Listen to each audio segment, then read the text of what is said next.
Tuesday. This is on June 14, 2016. Roll call. Johnston here. Carlo here. Kavich here. Reedy here. Guzikowski here. Corral here. Schaefer here. And Chandler is excused. Item 2 is held because we're missing some pages on the minutes. We'll revisit that next meeting. Item 3 is significant common council actions. Carrie. Common Council approved the following: an ordinance creating section 17.0316 of the Municipal Code to create a new B6 Interchange Regional Retail Zoning District. An ordinance approving the rezoning of the property at 1830R West Drexel Avenue from P1 Park District to B6 Interchange Regional Retail District.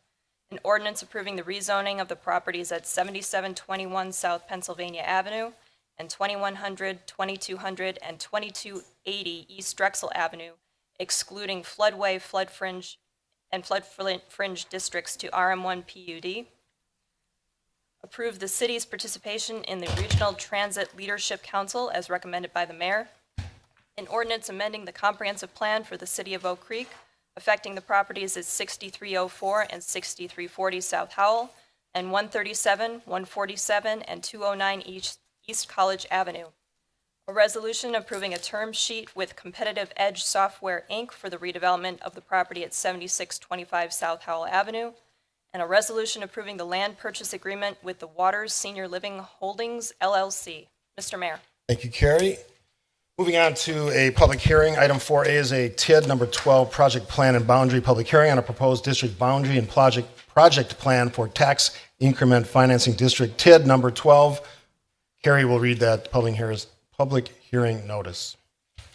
Notice of public hearing to create tax incremental district number 12 for the city of Oak Creek. Notice is hereby given that the Plan Commission of the city of Oak Creek will hold a public hearing at 6 p.m. on Tuesday, June 14, 2016, at the City Hall located at 8040 South 6th Street in the city of Oak Creek, for the purpose of the Plan Commission to consider and to provide the community a reasonable opportunity to comment on a proposal to create tax incremental district number 12, a mixed-use district, the approximate boundaries of which are proposed as listed in the official notice. The legal description for this district excludes any wetlands within its boundaries. Said property is located at 1830R West Drexel Avenue. Notice is also given that the Plan Commission will consider a project plan for the district, which will provide for, among other things, street improvements, sanitary sewer, stormwater management, water main extensions, street lighting, potential cash grants made by the city of Oak Creek to owners or lessees or developers of land located within the district, also known as development incentives, related organizational and administrative costs, and any other eligible project costs permitted by the tax incremental finance law, including those within 1/2 mile radius of the proposed boundary of the district.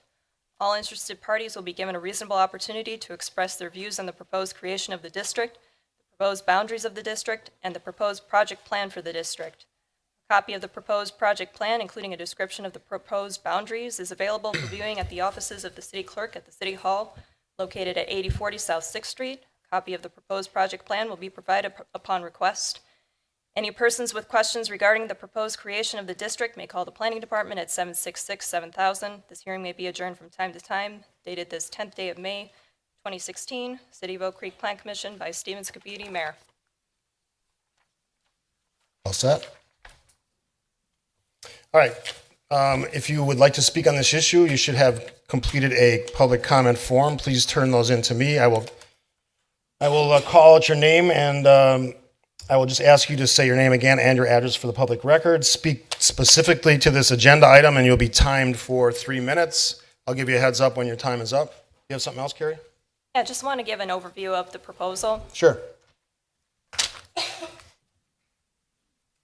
Thanks, sir.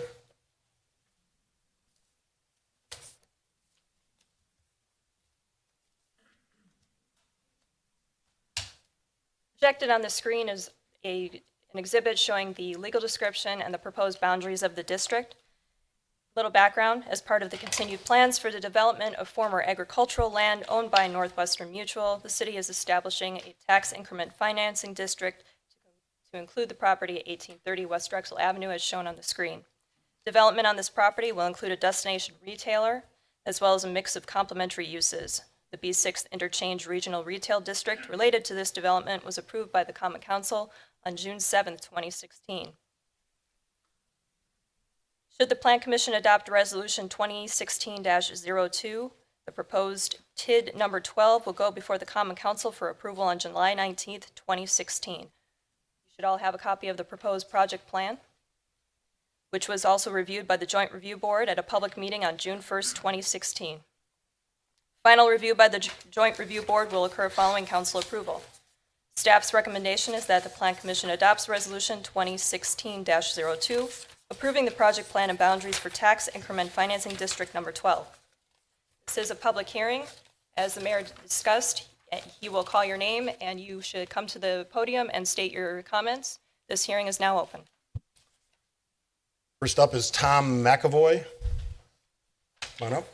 Just state your name and address for the record. Up to the microphone, please. Thank you. The name is Tom McAvoy. I live at 8400 South Howell Avenue here in Oak Creek. And it's my understanding, correct me if I'm wrong, that what IKEA will get here is a 20-year tax freeze. And my question is, what research has been done to make me as a resident believe that this is going to benefit this community, or that my property taxes won't go up to support the public cost of supporting that facility? That's pretty much it. And just as an aside, I'd like a 20-year tax freeze too. I mean, I purchase services around here and eat at restaurants, which I understand is kind of part of the package of, well, we're doing this because all the business they're going to generate. Well, what research has been done to say that that is pretty much a sure thing? That's it. Okay, thanks for your comments. Anybody want to jump in on that, or should we just take them all? Let's take them. All right. Nick Schmidt.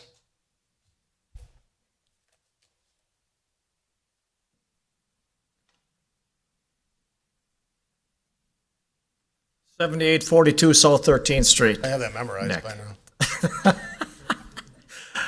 Okay, I'm against the TIF district. You know, you realize that. And the reason for that is because of two companies, really, Northwest Mutual and IKEA. They're not poor. They got very deep pockets. And there's no reason why Oak Creek should have to do this infrastructure at all for them. I mean, Northwest Mutual are making millions of dollars on selling this property to IKEA. So let them do a little infrastructure and do some of this stuff rather than Oak Creek. You know, it's they own a lot of land in that area, and they are going to make millions and millions of dollars. So let's think about this, everybody, as individuals, and say, why do we have to pay for this? They got lots of money. Thank you very much. Thank you, sir. And this was the first call for the comments, just by the way. Jeremy Esnes. I think I got that right. Esnes? Okay. Jeremy Esnes, 931 West Potomac Drive.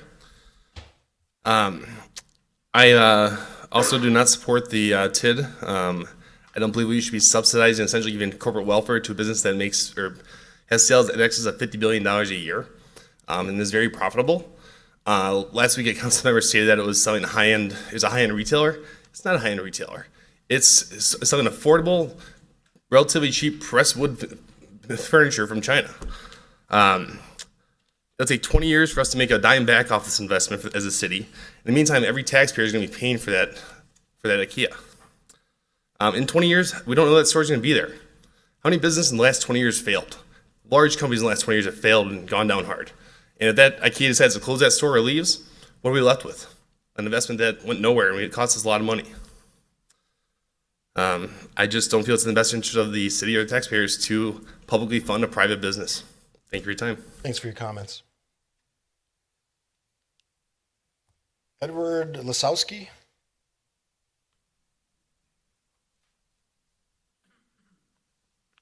Just a comment. Can you do one favor? Okay. Restate your name with the Okay, address. Thank you. Edward Lasowski, 6988 South 27th Street, 27th and Rawson. Thank you. Okay, I support the last two gentlemen that spoke. Gotcha. Okay. Short and to the point. Amanda Schmitz.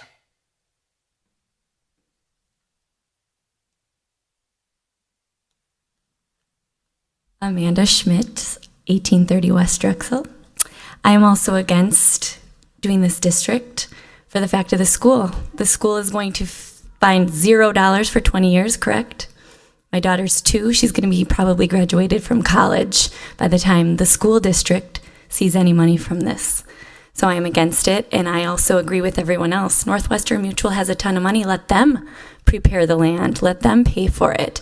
And I also hope that everyone up here is really listening and taking into consideration what everyone is saying, and that they didn't come with a predetermined idea of what they wanted. Thank you. You're welcome. Thank you. Ann Lampe.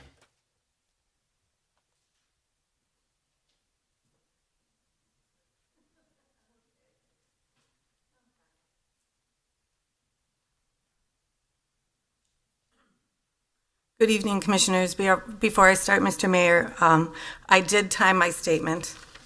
I kept it to 1 page, and I put a lot of effort into putting in the information that I think you needed to hear, but it is 4 minutes, Okay. and Gigi said I could have her minute. I think the other speakers have given you an extra minute, so you're Yes, good. thank you. You're welcome. My name is Ann Lampe. My address is 8436 South Howell Avenue.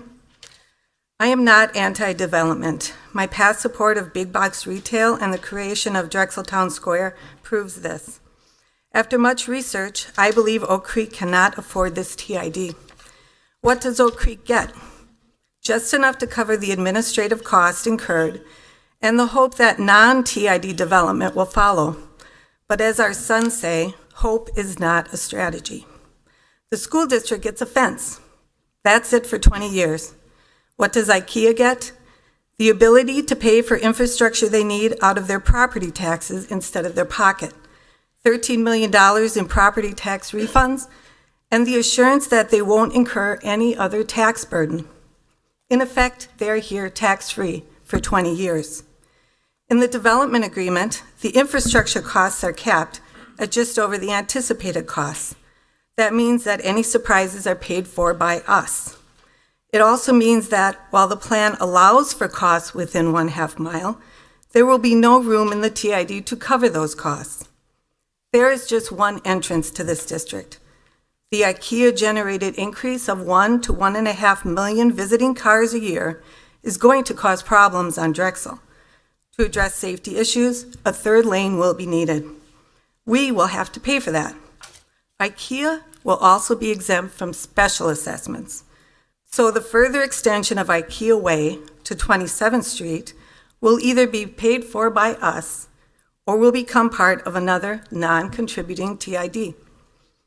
Even with the water utility kicking in over $3 million a year, we won't cover our yearly capital debt costs going forward. The capital reserve will decrease every year. Any new capital debt incurred because of this district will compound that problem. Right now, including TIDs, Oak Creek is over $90 million in debt, 60% of its debt limit. Any further TI debt from this or other ones will add to that. This includes whatever is needed to cover some or all of the anticipated $11 million deficit in the Drexel Town Square Fund at the end of 2016. This district will also impact city departments. Because most of the growth in the city has been in TIDs, the levy has not risen enough to cover increased service needs. With the exception of the huge increase in the city administrator's budget, the departments have been expected to do more with about the same. The police department has been expected to do more with less. The police call volume has increased to the point where we are virtually tied with Wauwatosa for second, behind West Dallas, among Milwaukee County suburbs. A big box retail generates 1,500 to 3,000 calls a year. This does not include customer activity, such as traffic accidents, outside the bounds of the property. The increased risk from increased traffic volume will affect the fire department as well. And I'm sure IKEA will expect the street to be plowed and salted, the median to be maintained, road repair to be done, and the streetlights to be on. They just don't think they should have to pay for it. I am not the only one to express concern about the impacts of TIDs on the budget. I encourage you to read the city administrator's article in the current Acorn. If Oak Creek continues to rely on this and other TIDs to bring development to the city, What will happen in the end?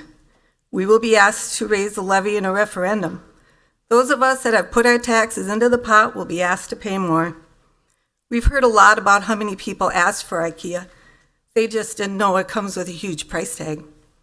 This IKEA store is estimated to generate $80 to $100 million a year in sales, totaling $1.6 to $2 million over these 20 years. The $18 million they expected from us equals 1% of their sales from this store in that time period. I think they can afford to build it on their own. This is regional retail, the only IKEA in Wisconsin. A new zoning classification had to be created to make it happen. Why are we being asked to bear the burden alone? Any lawful incentives need to be drawn from a much larger pool of taxpayers. Thank you. Kevin Lampe.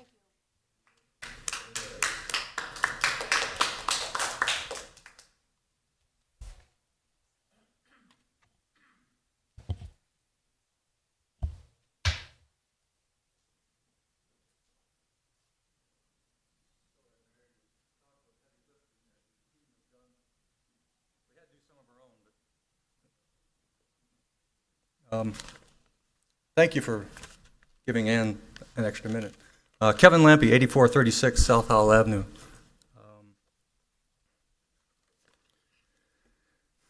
Mayor Scafidi, Alderman Bakewitz, Alderman Guzikowski, Commissioner Correll, Commissioner Dickman, Commissioner Chandler, she's not here today, Commissioner Johnston, Commissioner Carrillo, Commissioner Seipert. Let me start by saying I am opposed to this TIF as well because of the development agreement and other things. But before I get into my statement, I'd just like to add one thing to Ann's. She finished with, "We are about to be asked to bear the burden alone.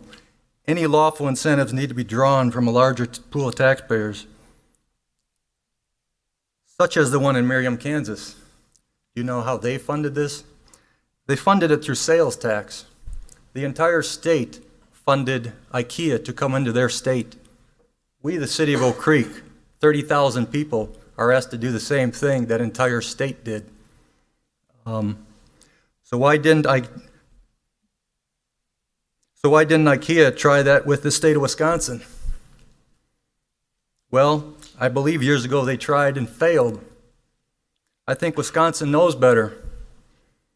Now what will Oak Creek do to this shiny new object, IKEA? That's finishing Ann's statement. And now I have mine. As Wisconsin residents, we have the right to expect uniform taxation. That is what all the laws are about as far as taxation. It should be spread evenly.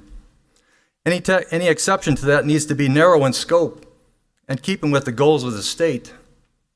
The tax incremental financing statute is one of those very narrow in scope and keeping with the goals of the state.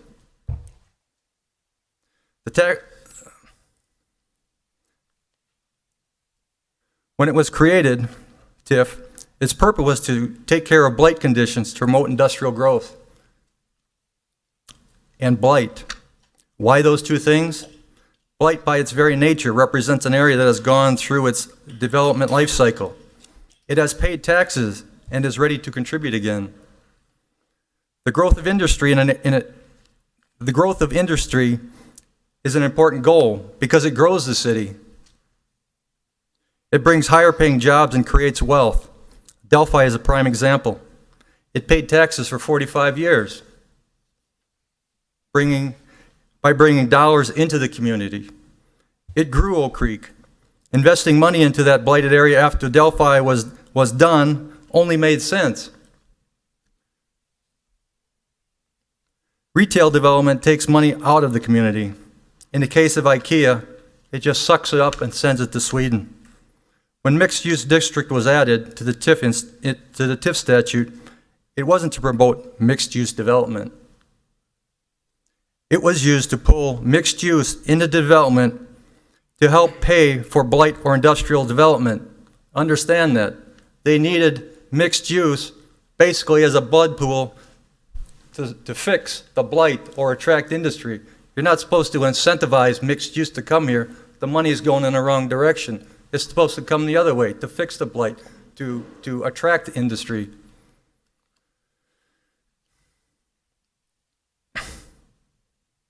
The state did not change the purpose of that statute.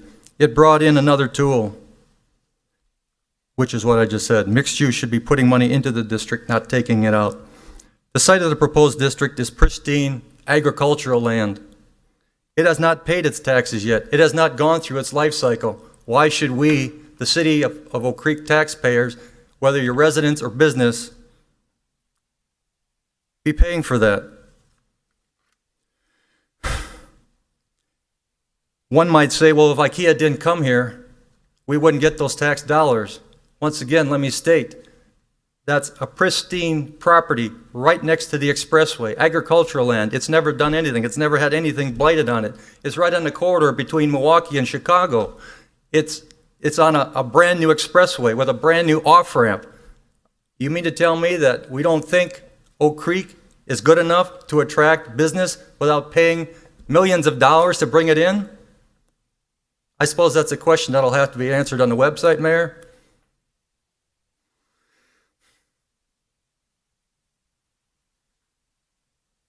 Anything else? Yes. I'll ask you to wrap it up. That's 5 minutes. Okay.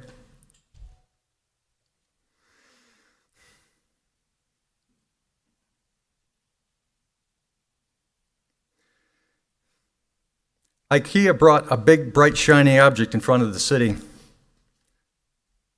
The council needs help in getting its head out of the IKEA cloud and concentrate on the taxpayers of the city.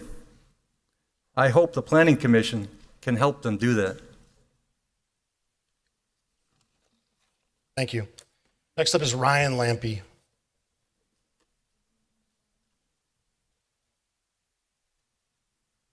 Why don't you give up your mic so he can speak on the mic? Ryan, can you take that first spot there? Yeah.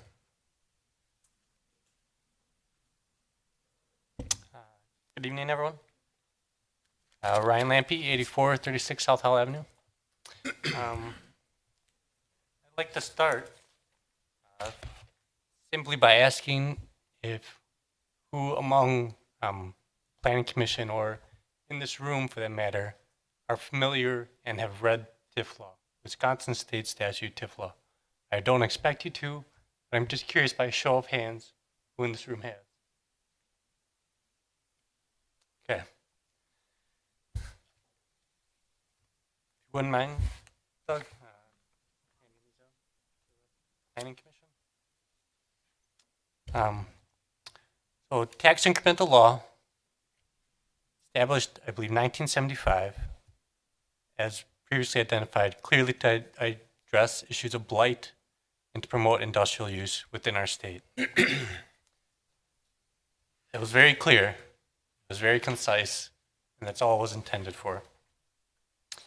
If you turn, so I've printed out the first 2 pages of TIF law for you. Wisconsin State Statute 66.1105. As I formatted here, it would be over 40. It would be 40 pages long. But you don't need that, all of it. You need only turn, starting to page 5, where it talks about creation, under item 4, creation of tax incremental districts and approval of project plans. So in order to implement the provisions of this section, the following steps and plans are required. This is not a city ordinance. This is not a city requirement. This is Wisconsin State Statute, legislator, the very law that allows us to create TIFs. Within that section, if you go to the next page, page 7, as part of that project plan, it must contain findings that, there should be a little arrow. I'll read now for everyone. Not less than 50% by area of the real property within the district is at least one of the following: a blighted area, in need of rehabilitation or conservation work, as defined in section 66.1337(2)MA, suitable for industrial sites within the meaning of statute 66.1101, and has been zoned industrial use or suitable for mixed-use development. Okay, mixed-use development is allowed. No question there. Note the "and" at the end of that statement. Goes on to B. Improvements of the area is likely to enhance significantly the value substantially of all real property in the district. It's not necessary to identify the specific parcels meeting that criteria. We could argue against that, but it seems pretty clear that IKEA is believed to increase the value of the properties. Okay. Note the "and" second time.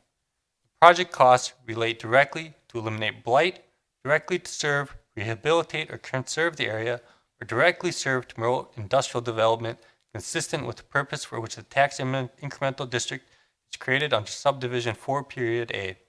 And it goes on. I would like to read that again for everyone who did not catch it. BM. The project costs relate directly to eliminate blight, directly serve to rehabilitate or conserve the area, or directly serve to promote industrial development consistent with the purpose for which the tax incremental district is created under subdivision 4 period A. You will notice a glaring issue. In the resolution you are about to may adopt tonight, the resolution identifies the project cost as going to promote mixed use. That is not an option. This is not an A, B, C, or write your own answer. This is an A, B, or C. Project cost must go to one of those. Now, I have heard that there might be legislative oversight, that it might just be old language. Well, mixed use in that line 4A, when it was added in the 2003 Wisconsin Act 126. That is now over a decade ago. It was enacted in February of 2004. Since it was enacted, there have been 59 other changes to the TIF law. Everything from adding an S to a D to a punctuation to a grammatical error to adding or removing whole sections. You're telling me in 59 changes they mixed the fact that that line did not include mixed use? If that's not enough for you, and you like a second opinion, tax incremental financing, published by our very own Wisconsin Legislative Fiscal Bureau, is a biannual paper published every 2 years. It has been published 5 times since this change was made. Within that, it is a good read if you're interested in tax incremental financing. Within it is much easier to read than this tax law. Once again, they talk about project costs for the 3rd time. The TIF project plan must estimate the project costs of improving the district. All project costs to be repaid to the allocation of tax increments must directly relate to elimination of blight or directly serve to rehabilitate or conserve the area, or promote industrial development, whichever is consistent with the district's purpose. Once again, not include mixed use. Now, you look at our project costs, you look at what they go to. It is going to IKEA, it is not an industrial business. It is going towards the road to IKEA, once again, not an industrial business. As we already stated, this land is not blighted, does not meet those criteria. How can we create this TIF? I ask you, how? It does not meet the criteria within Wisconsin's own state statute. Thank you, Ryan. Next up is Evan Lampe.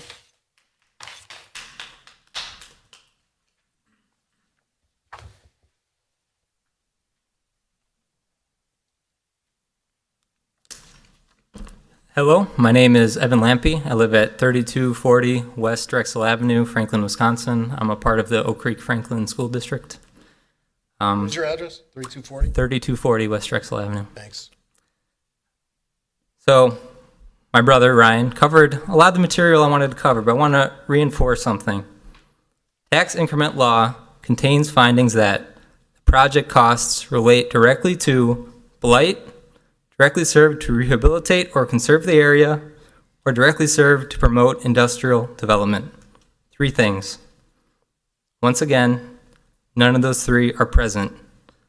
Blighted areas are specifically identified to not include predominantly open land area that has been developed only for agricultural purposes. TIF law specifically states this.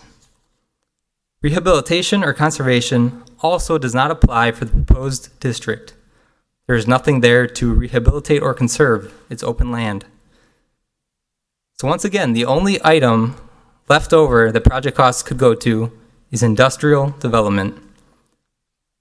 State statute 66.1102 states industrial projects do not include facilities regularly used for sales of goods or services to ultimate consumers for personal, family, or household purposes.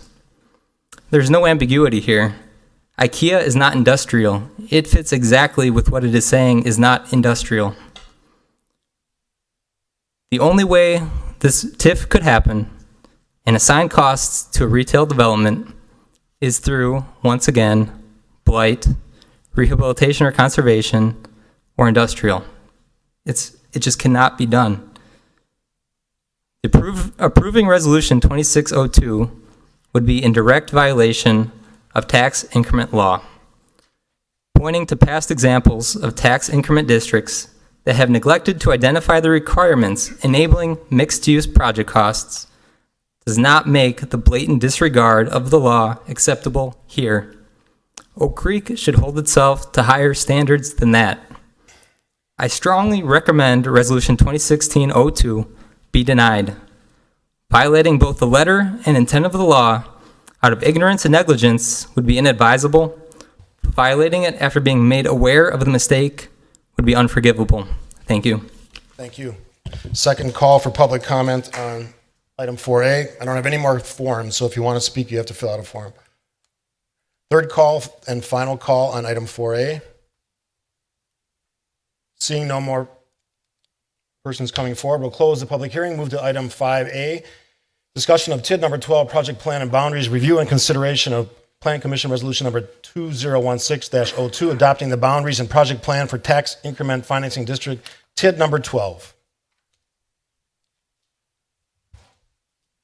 And open up for commission questions. Anything from the commission? Commissioner Dickman. Wally? Mike will go on automatically. I thought it was automatic, yeah. Okay, anyways, I think the comments that were brought up were really great. I think everybody looked at it closely, and instead of hearing just from them, I'd kind of like to hear from some of the city people that sat in when this was developed, like our city administrator or city attorney, etc. I mean, I'd like to hear their viewpoint and have them answer all the comments that were made this evening. And I would like to thank all the people, by the way. They really looked into it very deeply. Well, we are fortunate enough to have the city finance director, city administrator, and city attorney here, so let's lead it off with the city administrator. Let's just speak generally about the TID. You can certainly address some of the questions. I'll plan on addressing them with the individuals that raised them, but go ahead and start it off. We anticipated, the staff, that we would be at a similar point that we're at today, where important questions are being asked by the community about this project. So we undertook a significant due diligence process to look at similar IKEA developments, and I think that we have to restrict the discussion to IKEA developments throughout the country to see what it took to get that kind of destination retailer into a community. And what we found is that the low $20 million, high teens was what communities were providing to be able to support the development of that specific retailer throughout the country. Some larger urban areas where there perhaps was brownfield issues or other environmental issues, the numbers could have doubled that, $30-40 million. So the community development director and I researched that. We actually visited. Marion was brought up by one of the viewers. We flew to Marion at the end of last year, beginning of this year, spoke with our counterparts there, spoke with the IKEA folks in terms of what it took. One of the comments out there was sales tax. Some states operate very differently than Wisconsin, where sales tax on a percentage basis go directly to that local municipality. So those dollars come in, and on the kind of volumes of business that IKEA does, those can be significant. Wisconsin has not done that process. They don't share sales tax revenues with communities. In further addressing that, the mayor and I visited with 4 department secretaries from the state, asking them to address that, to have specifically the state share in the construction of the infrastructure, because we wouldn't be sharing in the sales tax from here. We met with the deputy from administration, and these are the top people in the departments: Department of Administration, the MEDC, and the DNR. And we made that request, and so far we have not received the kind of response we would have hoped to for participation by the state. We haven't completely given up on that, but that is a request, again, as part of the due diligence process. To interrupt you for a second, Sure. that meeting was about 4 months ago Yeah, something like that. in the winter. Yep. And again, that was something we felt was really important, and we were indicating to the state that we felt it was important for them to participate in this project, and we have, again, not gotten that participation to date. Right.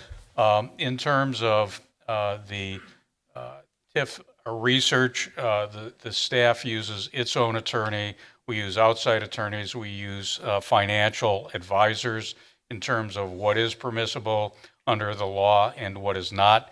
I can assure you that what's in front of you today is our opinion that it is permissible under the law, despite some of the comments from the public.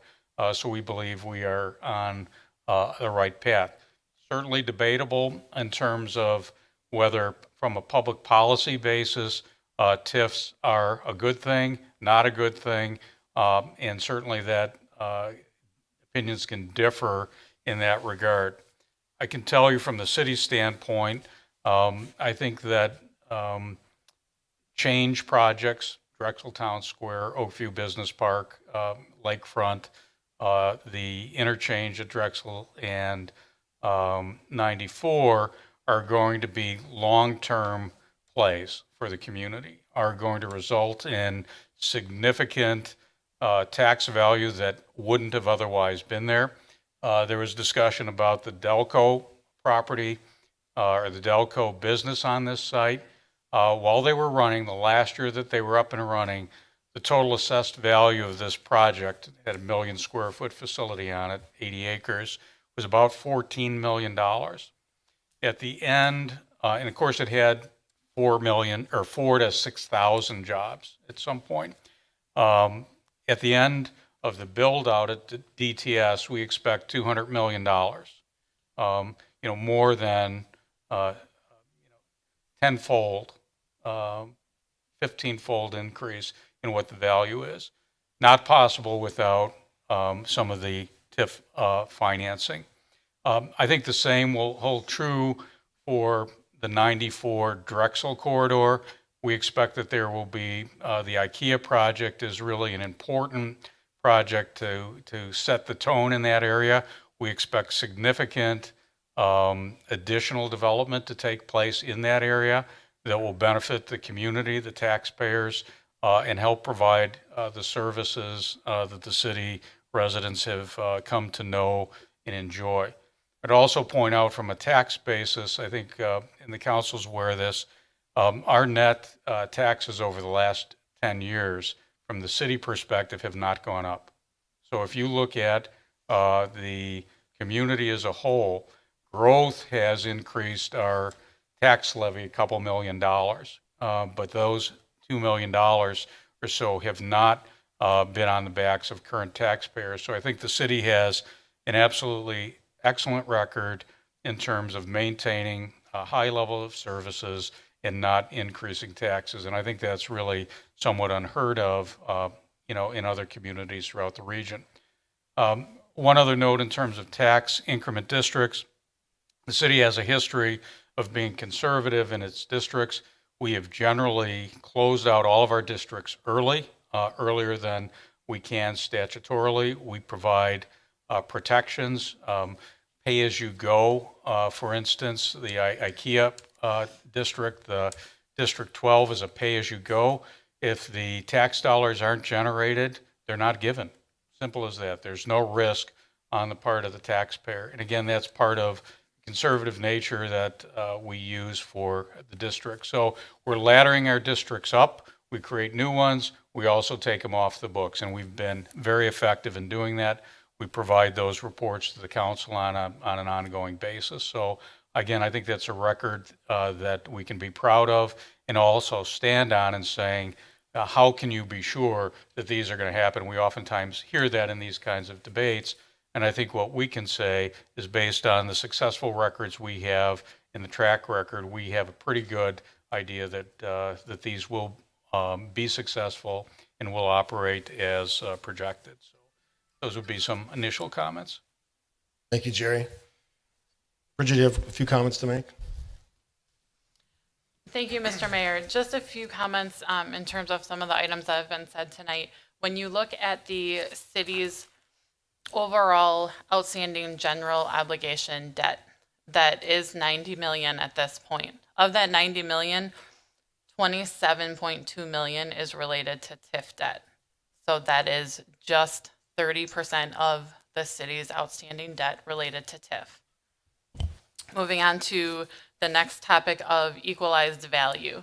If you were to look at the city's overall equalized value, including our TIF districts, we're at 3 billion. If you were to take out those TIFs, the TIFs are at 95 million.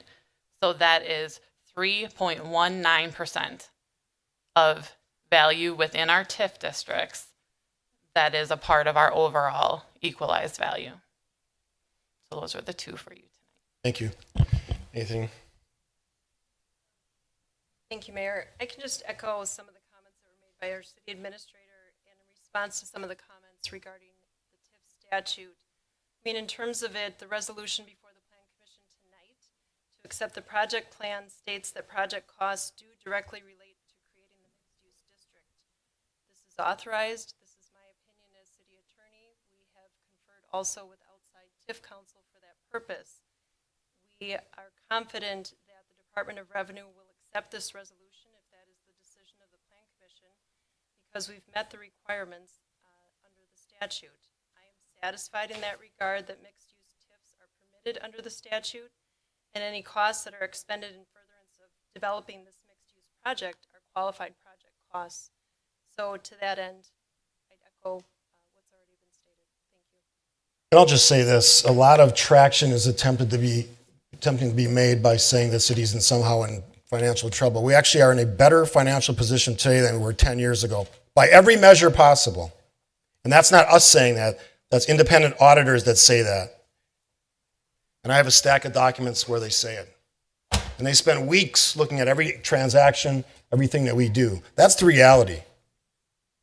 We're bringing IKEA to this city because it's a significant point in time. It's a company that we're proud to welcome to the city. It brings jobs. It brings excitement. It brings opportunity for all of the people that live here. If you just came to meetings, Dick Bolander told me this, former Mayor Dick Bolander, if you just came to the meetings, you would have a much different opinion of what goes on in the city. Since last week's somewhat volatile and frankly upsetting meeting about this issue, I've got 0 phone calls, 0 emails about this. So what you often hear here is not what the mood and temperament of the city is. That's something to remember. I'm excited to bring IKEA here. I said it when they announced it in that room across the hall. It's a big day. I know that because I talk to all the mayors in this area and across the state because I chair the ICC, which is every mayor in Milwaukee County and village president. They'd all love to have the opportunity at IKEA, and they're all mad they didn't get them. That's the reality of this. I understand people disagree about TIFs. That's fine. Disagreement's good. It makes this process more exciting. That's the point of doing this. We just rammed everything through without discussion. That wouldn't be right. That's not the way we do things. So I welcome disagreement, but it has to be fair, and it has to be real, and it has to be based on something other than, I don't like the idea. This is a good thing for Oak Creek. The vast majority of residents support it because they've told me. I see them every day when I'm out in the community in this building. First of all, we don't talk from the audience. Thank you. I'm in the community. I understand what people are talking about. Those are the folks that just want business to go on. They don't come and necessarily want to rabble rouse. I'm not interested in hearing that right now. That's the reality of it. Let me finish, and then you can come up and ask your question briefly. This is a good day for Oak Creek. This is a big, exciting announcement for Oak Creek. Trust me, there's about 100 different mayors and village presidents who would love to be doing the same thing right now. That's the reality. Come up.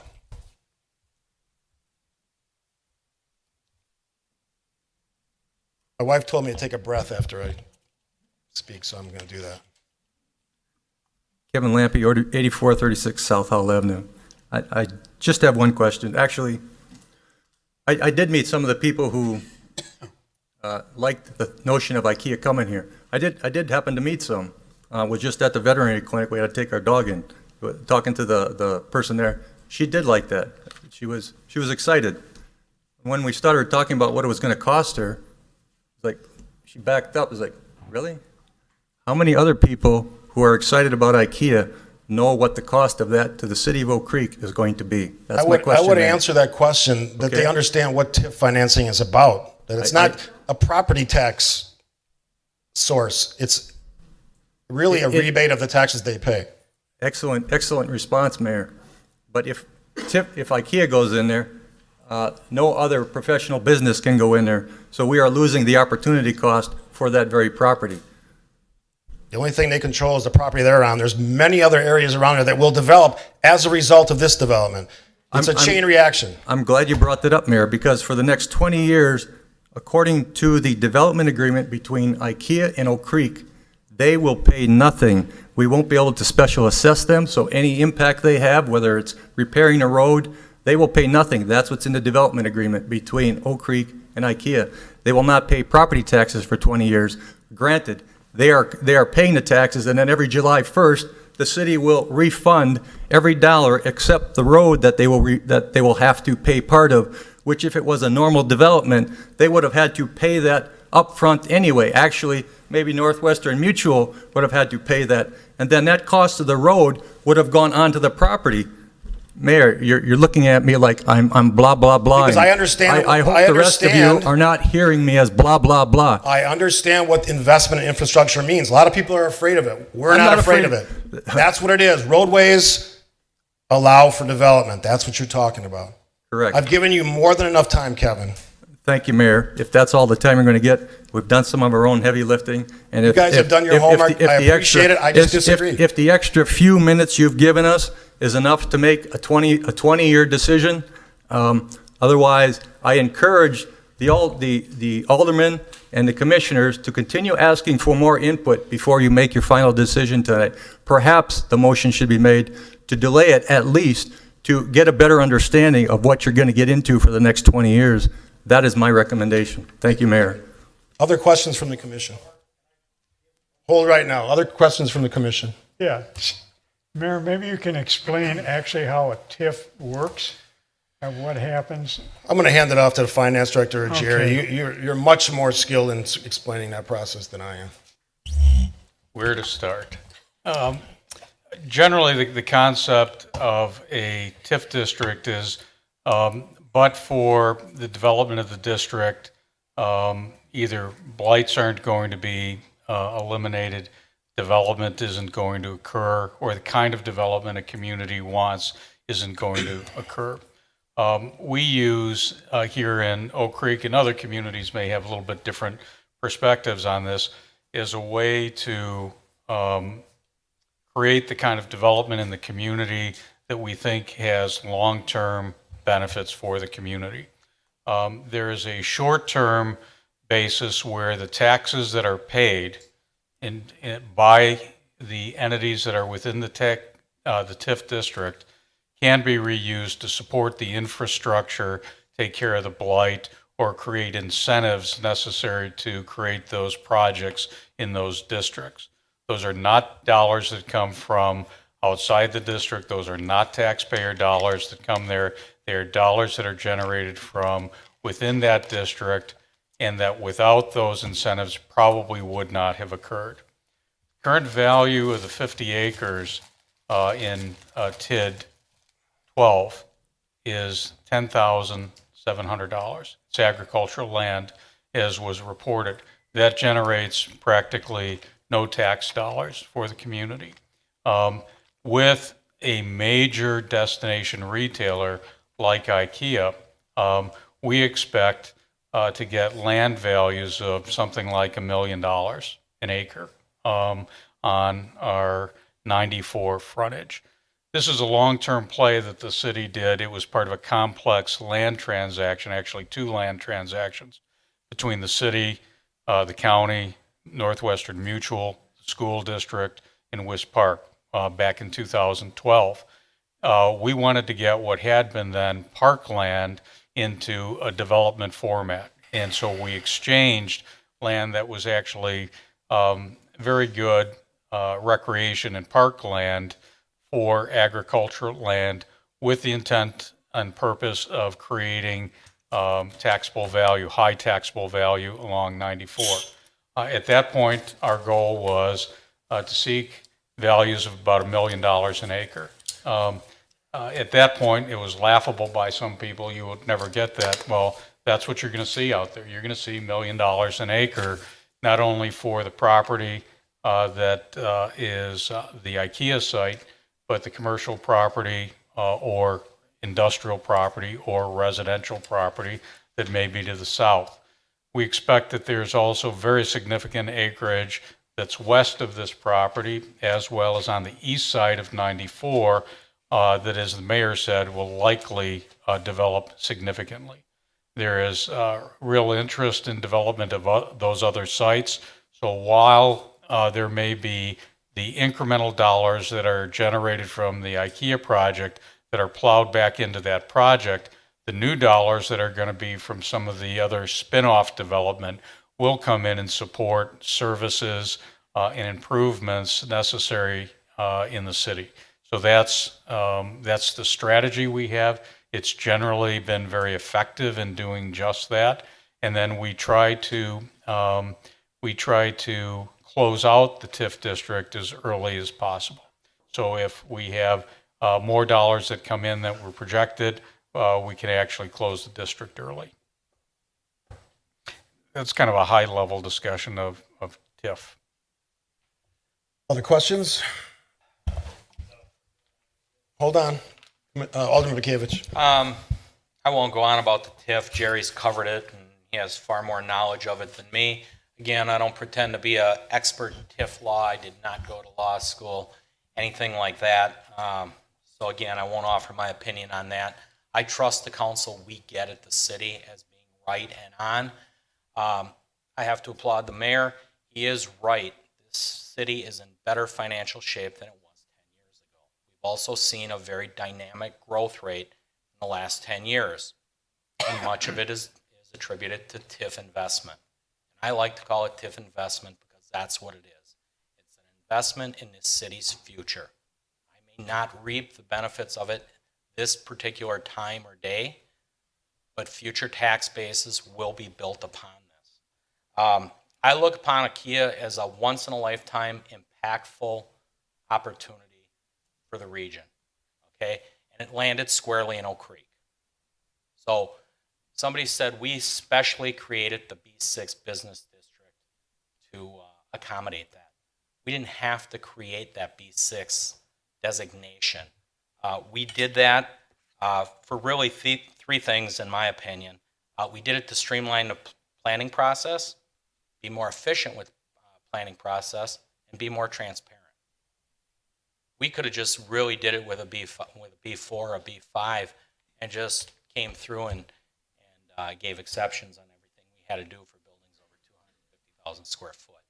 But we thought and this this is a credit to our planning department, came up with this designation to make it clear to the public as to what's in a B6. So I'm trying to run down my notes here very quickly. Again, as I said, it's a very impactful project. I do deal with some development throughout other areas of the region. It's about as, it's honestly, I don't want to put it out there on the same level, but this is very transformational for Oak Creek, much as the Bucks Arena is transformational for downtown. So please, I have the floor. So you can agree or disagree. That is going to be a catalyst for other development. And the Bucks is TIF'd. They won't see the worth of that right off the get-go. But what's going to happen around it as it ripples out? Those businesses and things of that nature are going to flourish. It's going to attract people to the area. That is healthy for business. That's healthy for communities. And again, that's really what we're after here. You can speculate all you want on whether IKEA is going to trigger and sell more of that land and things are going to get better going west to 27th, or if people are going to spill into Drexeltown Square and keep the lights on in these businesses. Okay? In my opinion, it will. And again, the schools won't see anything automatically. That statement was made. But if the businesses here are healthy, they're paying into the school tax, more people want to be near these businesses to take advantage of that foot traffic or that car traffic, will be better for it. And again, I'm asking you to look at the track record of the management of the TIFs, because they're well done long before I got here, and I have trust they'll be managed long after I'm here. Things change, okay, and change is hard. The easiest thing to do is nothing, and when you do nothing, you get nothing. Schlitz moved out of Schlitz Park back in '81. Does anybody realize that there's actually more employees on the Schlitz Park campus now than at the height of the brewery? And that's change. And there's actually a better tax base for the city of Milwaukee at Schlitz Park now than there was back in '81 with an industrial property. Okay? So, different type of job, but family sustaining jobs down there too, to say the least.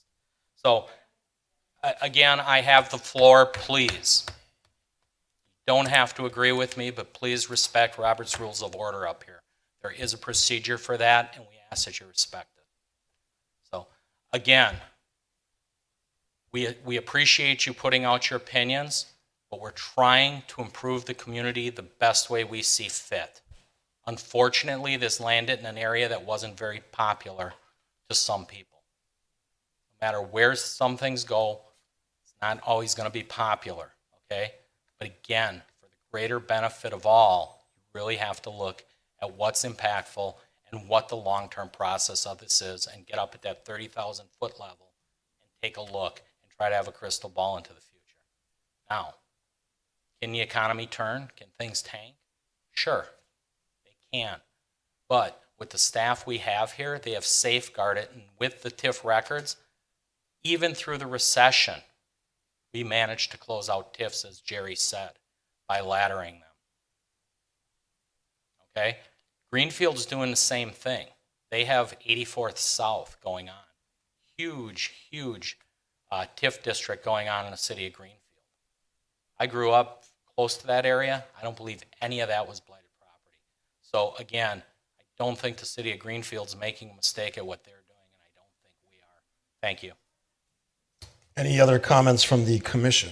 Sure, I'd like to have Jerry explain how we pay off a TIF district and the period of time it takes to pay some of these off. Briefly, Jerry.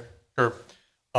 Typically, we create development agreements if there's an arrangement with one of the businesses in a TIF district, and typically that creates various terms for those incentives. They could be 7 years. They could be until a certain number is reached. They could be a certain number of years, maximum of 20. So we have a whole range of those throughout the city. We arrange for Stella and Chewy's, for instance, had a 7-year, actually 7.5-year process. The Caterpillar project that was in TIF 10 had a $2 million or like a 15-year time frame on it. If we have public infrastructure in there, we issue debt typically for that infrastructure. That debt is not really payable by all the taxpayers in the community. It's payable within the district. So the increment that's created from within the district typically will pay off the principal and interest on those bonds. We have different maturity schedules for those.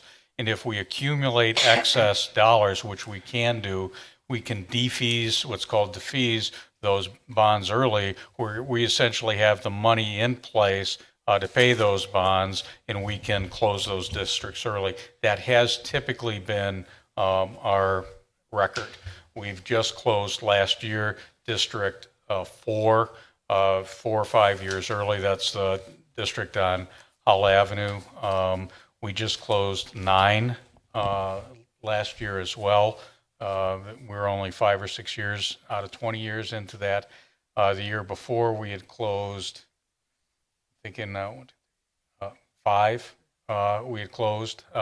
We actually have the ability to close 6 right now, and we have fund balance of $1.8 million in there. We're actually looking to use that as a donor TID for a lakefront process. So the city has conservatively and effectively used TIDs, but there's a variety of tactics. We generally have developer paid increments so that the taxpayer, the city, is not at risk for the dollars. We set the districts up so that if the dollars aren't there, they don't go to the end user.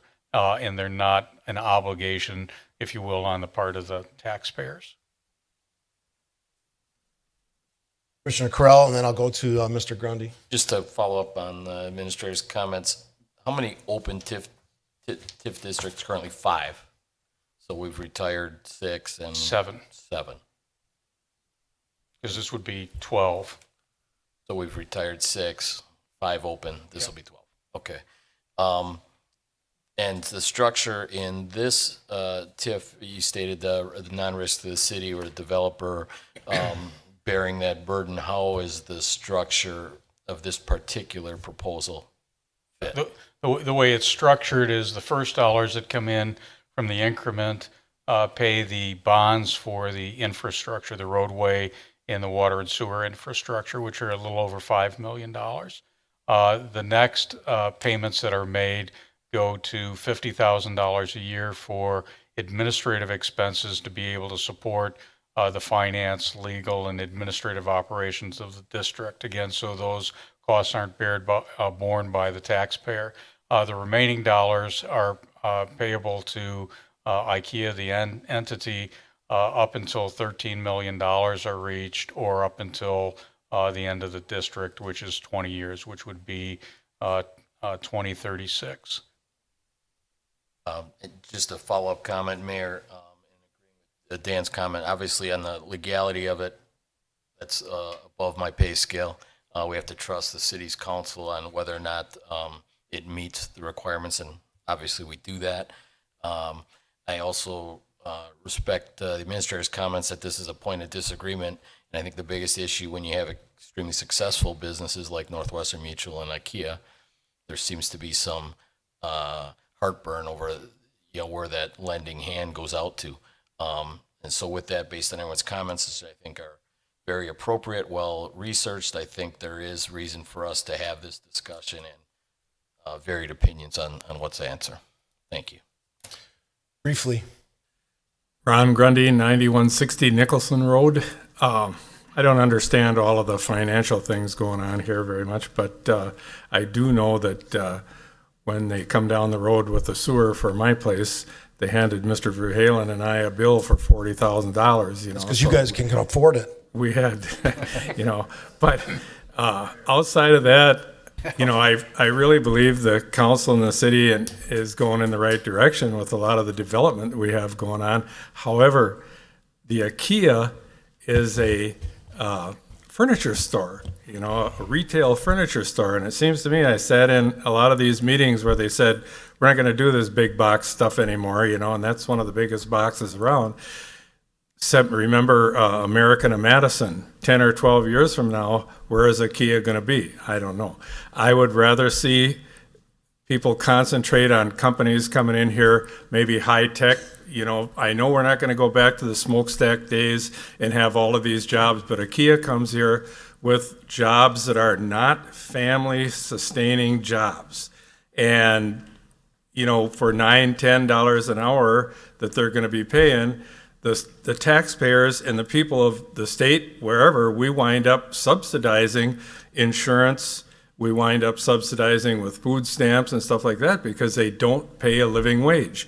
That's my concern is that if a company comes in here, they should be able to pay a living wage. And that's what we're missing here in this community. That's what I think. Otherwise, you guys are doing a good job. Thank you. And I would disagree on the living wage. I think the average salary is 50,000. Please don't speak from the audience. Roughly 50,000. Mr. Schmidt, Ann, I'll give you the last word. Please be brief.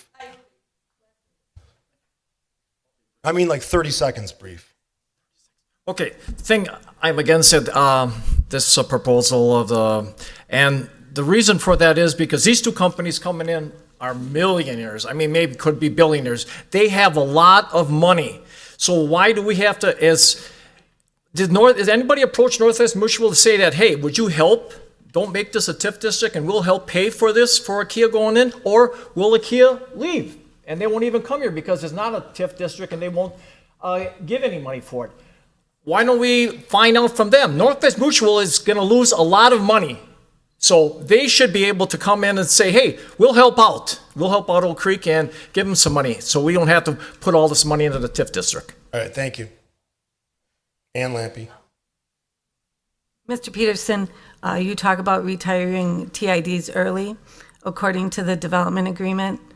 Is it true that this TID cannot be retired until IKEA gets their $13 million? That's correct. Thank you. Thank you. Any other questions from the commission? If none, I need a motion. David will make a motion that the Plan Commission adopts resolution number 2016-02 approving the project plan and boundaries for tax increment financing district TID number 12. Before we go to the second, I have a question. Just in the agreement on item 3 on the second page, it says the district is created effective as of January 1st, 2016. Is that a correct date, or does that take effect once it's approved? Doug Seymour. Yes, that's the correct date. Districts that are approved by the Joint Review Board prior to a certain date, I believe it's September 30th, revert back to the first of the year in which it was created. Anything after that would go on to the next year. So for instance, if the Joint Review Board were to approve this via their resolution after that September 30th date, it'd become effective January 1st of the next year. Thank so you. that is correct. All right, I need a second. Kuzikowski, I'll second. Roll call. Dickman, aye. Dunston, aye. David Chai. Speedy, aye. Kuzikowski, aye. Krill, no. Seifert, aye. Thank you. Thanks for the audience as well. Good comments. Moving to item 4, actually 5B, certified survey map submitted by Mark and Kim Verhalen for the property at 9330 South Nicholson Road, tax key number 872-9993. Carrie?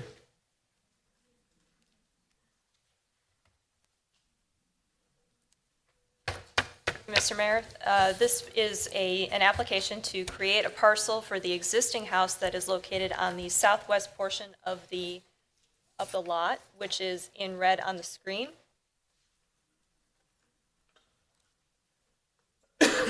This is a county map that's showing where the wetlands are and floodplains could be located on the property, and I'll get into that in a moment. But this is the proposed CSM, the certified survey map, which would be carving off Lot 1 from Lot 2. Both lots will be of conforming size following this division. There is a proposed condition of approval that requires a wetland and floodplain delineation prior to the development of Lot 2, and that has to do with the potential location of wetlands and the floodplain that has been identified on Lot 2. That is a requirement so that if there is any future redevelopment of the property, that we know where the wetlands are so that we can accurately review those plans.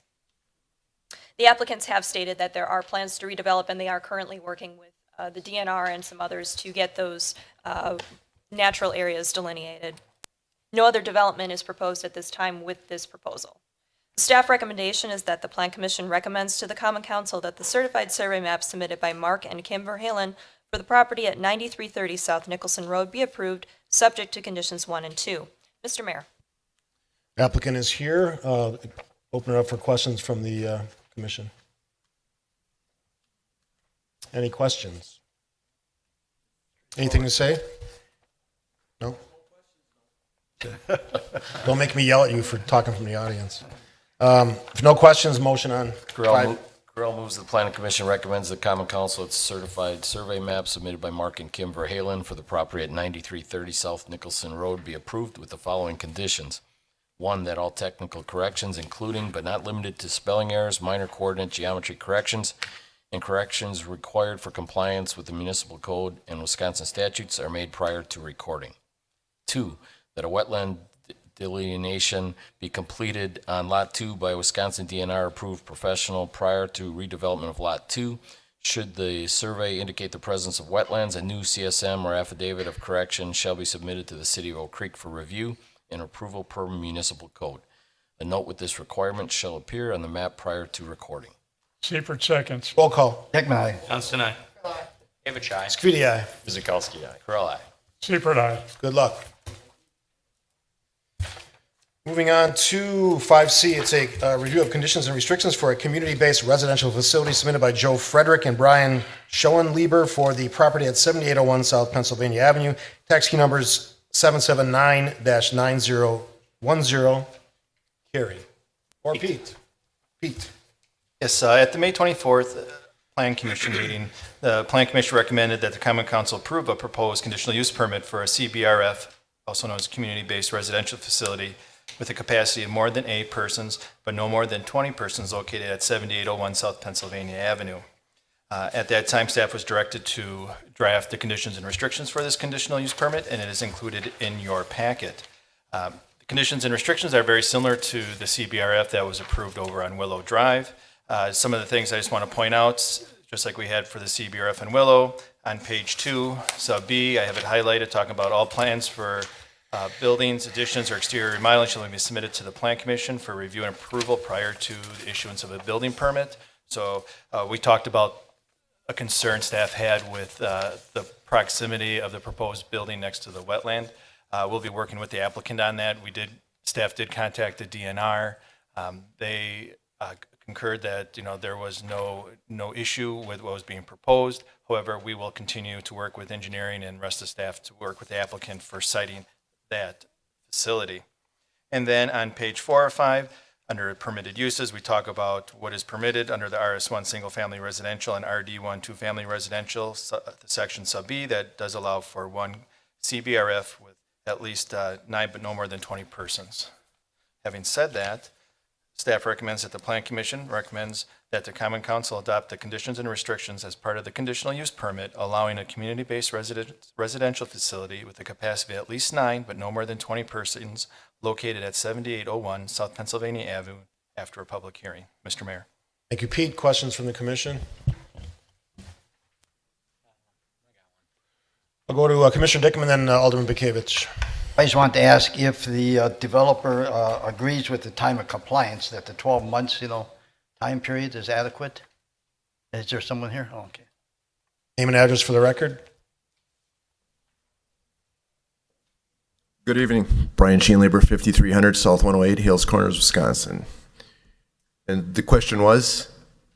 Under number 10, time of compliance, that 12 months that you have after. Yeah, we just completed the one on Willow in about 7 months from start to finish. Okay, so you feel comfortable with that? I'm sorry. Absolutely. That's all I want to make sure. Okay. Okay, thank you. Alderman Bekavich. Pete, I guess this is you with the wetlands. When we had the map on the last time through, the house looked like 4 or 5 feet off the wetlands. Well, can you just kind of go over what you worked with? Sure. On this, on your screen, it shows the proposed building footprint, and you can see over in the northeast corner, where my mouse is circling, the 0.5. Right now, the building's proposed to be a half-inch off the wetland. I guess I was generous at 4 or 5 feet. Half a foot, sorry, half an inch. That'd be really impressive if they could go half an inch. Thank you for correcting me. I was going to say my silt fence wouldn't even fit. That's precise So, measurement there. That would be very precise if they would have go down to that small of scale. I apologize for that. So I did contact the DNR, and they had no issue with that. We still are trying to clarify how one would construct a footing that is a half foot off the wetland and not go into the wetland, and that's what we'll discuss, how we would proceed with that. And so at this point, you know, what's being proposed as the use, is what we're reviewing tonight, is up for discussion. That's why I pointed out on page 2, section B, that all building plans would need to be reviewed by the Plan Commission, that's where we discuss the proximity to the wetland and how one would be able to deal with that. So tonight is strictly looking at whether or not a CBRF of more than 9, less than 20 is suitable for the site. And at the last meeting in May, I guess I just want to make clear, if it's impossible to put that footing in, this may never move forward. and that would be something As that currently designed. As currently. Yeah, we could, I mean, we have some room that we can alter that design. It doesn't have to. That's the identical design that went in on Willow Drive. Okay. And it fit, we went up right up to a flood fringe and it worked out perfect. So obviously if I have to make some alterations to that design to get it some distance away from that delineation, we can do that. I know you were taking, and again, the law changed January 1, and I don't think you were aware of it. So I just want to make sure everybody's on board that they're working on a new design. Right, the design won't be, I don't see it as a reason, as a problem for reviewing the conditional use permit. If that were to be a problem, then that would be on the developer's responsibility to make the changes to make it work. This is just whether or not they can have that use at that location. Okay. Any other questions? Mo, got a comment quickly? Mr. McCoy, good to see you. Glenn McCoy, 7739 South Pennsylvania. In Alderman Bukiewicz's comment, how does that compare to the ordinance that said it was 10 feet? How can we move forward if it's a foot and the ordinance states it's 10? Go ahead, Brian. Thank you. The ordinance kicks in when they are developing more than 4,000 square feet, and then we get to the setback requirements. So that's, I think this is roughly 1,800 square feet per building. It's less than 4,000. Good. Okay. Anything else? Otherwise, motion. Seifert moves that the Planning Commission recommends that the Common Council adopt the conditions and restrictions as part of a conditional use permit allowing a community-based residential facility with a capacity of at least 9, but no more than 20 persons located at 7801 South Pennsylvania Avenue after a public hearing. Dick Miller, second. Roll call. Dickman, aye. Oh, yeah. What? Johnston, aye. I don't know what you're doing there. Screedy, aye. Kuzikowski, aye. Corral, aye. Seifert, aye. Is that everybody? Okay, thank you.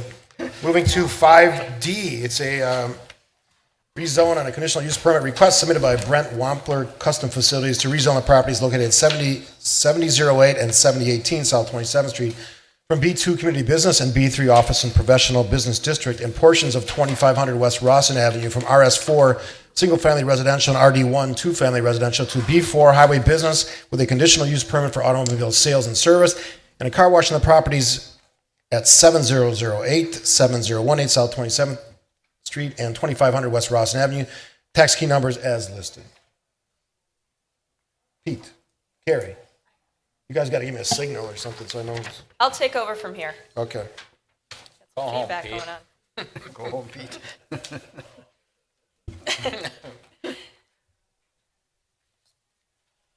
This is a request for rezone and conditional use on the properties that are in red hatch on your screen. This is in anticipation of building an approximately 27,580 square foot auto dealership with service bays and car wash. Automobile sales and service and car wash facilities are considered conditional uses in the B4 zoning district. The request is to have all of the property, there's 3 of them, all of the property rezoned to B4. Some of it is actually currently B4, but this would allow the uniform treatment of the property. As a note, the RR Regional Retail Overlay District will not be affected by this request. It is not being changed as part of this request. The comprehensive plan shows for planned business along 27th Street. It was included as part of your packet, and a zoom in of the subject properties area is shown on the screen for the comprehensive plan, and you will see that it is noted for planned business, and then there's a small portion of the property that is next to existing residential that was slated for residential 2-family townhouse. There's no development proposed on that portion of the property at this time. Plan commissioners should also note that there is a 27th Street corridor plan that was completed in partnership with the City of Franklin in 2007, for which there are additional design guidelines and the overlay district, which is the regional retail overlay district, that apply to these properties. On your screen now is a conceptual site plan for the proposed development. The business details include about 200 new and used vehicles on display for purchase at any given time, with monthly projected sales of about 100 to 130. They anticipate about 10 customers a day during the week, 20 to 25 customers on Saturdays, and 15 to 20 retail parts customers and 35 to 45 service customers per day. They are anticipating to employ about 35 to 40 full-time employees and an additional 10 to 15% at an hourly rate. Currently, they believe that their hours are going to be Monday through Friday, 9:30 to 9 p.m. for sales. Also, sales will occur between 9 a.m. and 6 p.m. on Saturdays. Their service and parts hours are anticipated to be 7 to 9 Monday through Friday and 8 to 6 Saturday. The entire operation is proposed to be closed on Sunday. Anticipated deliveries to the site include automobiles, which they anticipate being 2 to 4 times a week, with daily deliveries of auto parts. They also have frequent deliveries from oil trucks and supplier or vendor trucks. Outdoor storage and display of merchandise will include the new and used automobiles. Staff will propose at the next step that no outdoor storage or display or that outdoor storage and display be limited specifically to the new and used vehicles for sale, that no parts, equipment, damaged, junked motor vehicles, or other types of outdoor storage will occur on the property. There are some other items for the Plan Commission to consider with this proposal. There are required buffer yards for the parking and buildings due to the adjacency to residential zoning districts on especially the east side. There are some residential zoning districts on the south across the road. Loading docks and service areas are required to be at the rear of buildings and access from service driveways that are separated from pedestrian and customer parking areas, also completely screened from surrounding roads and properties, and they may not face the street right away. These are part of the regional retail overlay district requirements. There is also an officially mapped street pattern on this property. And this is showing actually an old configuration, but there was an agreement with WISDOT, I can't recall the exact year, but Brian, maybe you can help me out, to provide an access road for several properties going through this one, access off of Rawson. And the construction of that portion of this road on the 2500 West Boston Avenue part is likely to be required as part of this development. Also, a wetland delineation will be required prior to submission of plans for review, because there is a note from the DNR overlay on the county website that seems to indicate that there are wetlands present on that property. Parking requirements for the motor vehicle sales establishments in the city are 2 customer stalls per salesperson plus 1 employee at the peak shift. That would be about 46 to 59 stalls based on salespersons and including all full-time employees that are proposed. Motor vehicle repair, maintenance, and service stations require 3 stalls per indoor service bay plus 1 per employee at peak shift, which would be about 60 to 69 stalls based on the repair, maintenance, and service, and also including all full-time employees. Visitor parking has been provided on the concept plans showing about 8 stalls directly in front of the building entrance. Employee parking has been unspecified to date. These are things that will be worked through with the site plan revisions. It's been identified somewhere on the northeast corner of the lot at this point. Delivery vehicle parking has not been identified, as well as total employee stalls not yet identified, or the maximum employee shift numbers. There is some ambiguity there because of the hourly shift. Also, the total number of parking stalls provided for the entire site at this point is 400. This includes all outdoor parking for display of vehicles for purchase.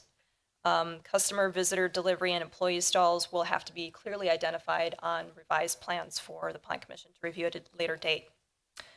With the above in mind and recognizing that the city will continue to work with the applicant on these issues, staff recommends that the Plan Commission recommends to the Common Council that the properties at 7008, 7018 South 27th Street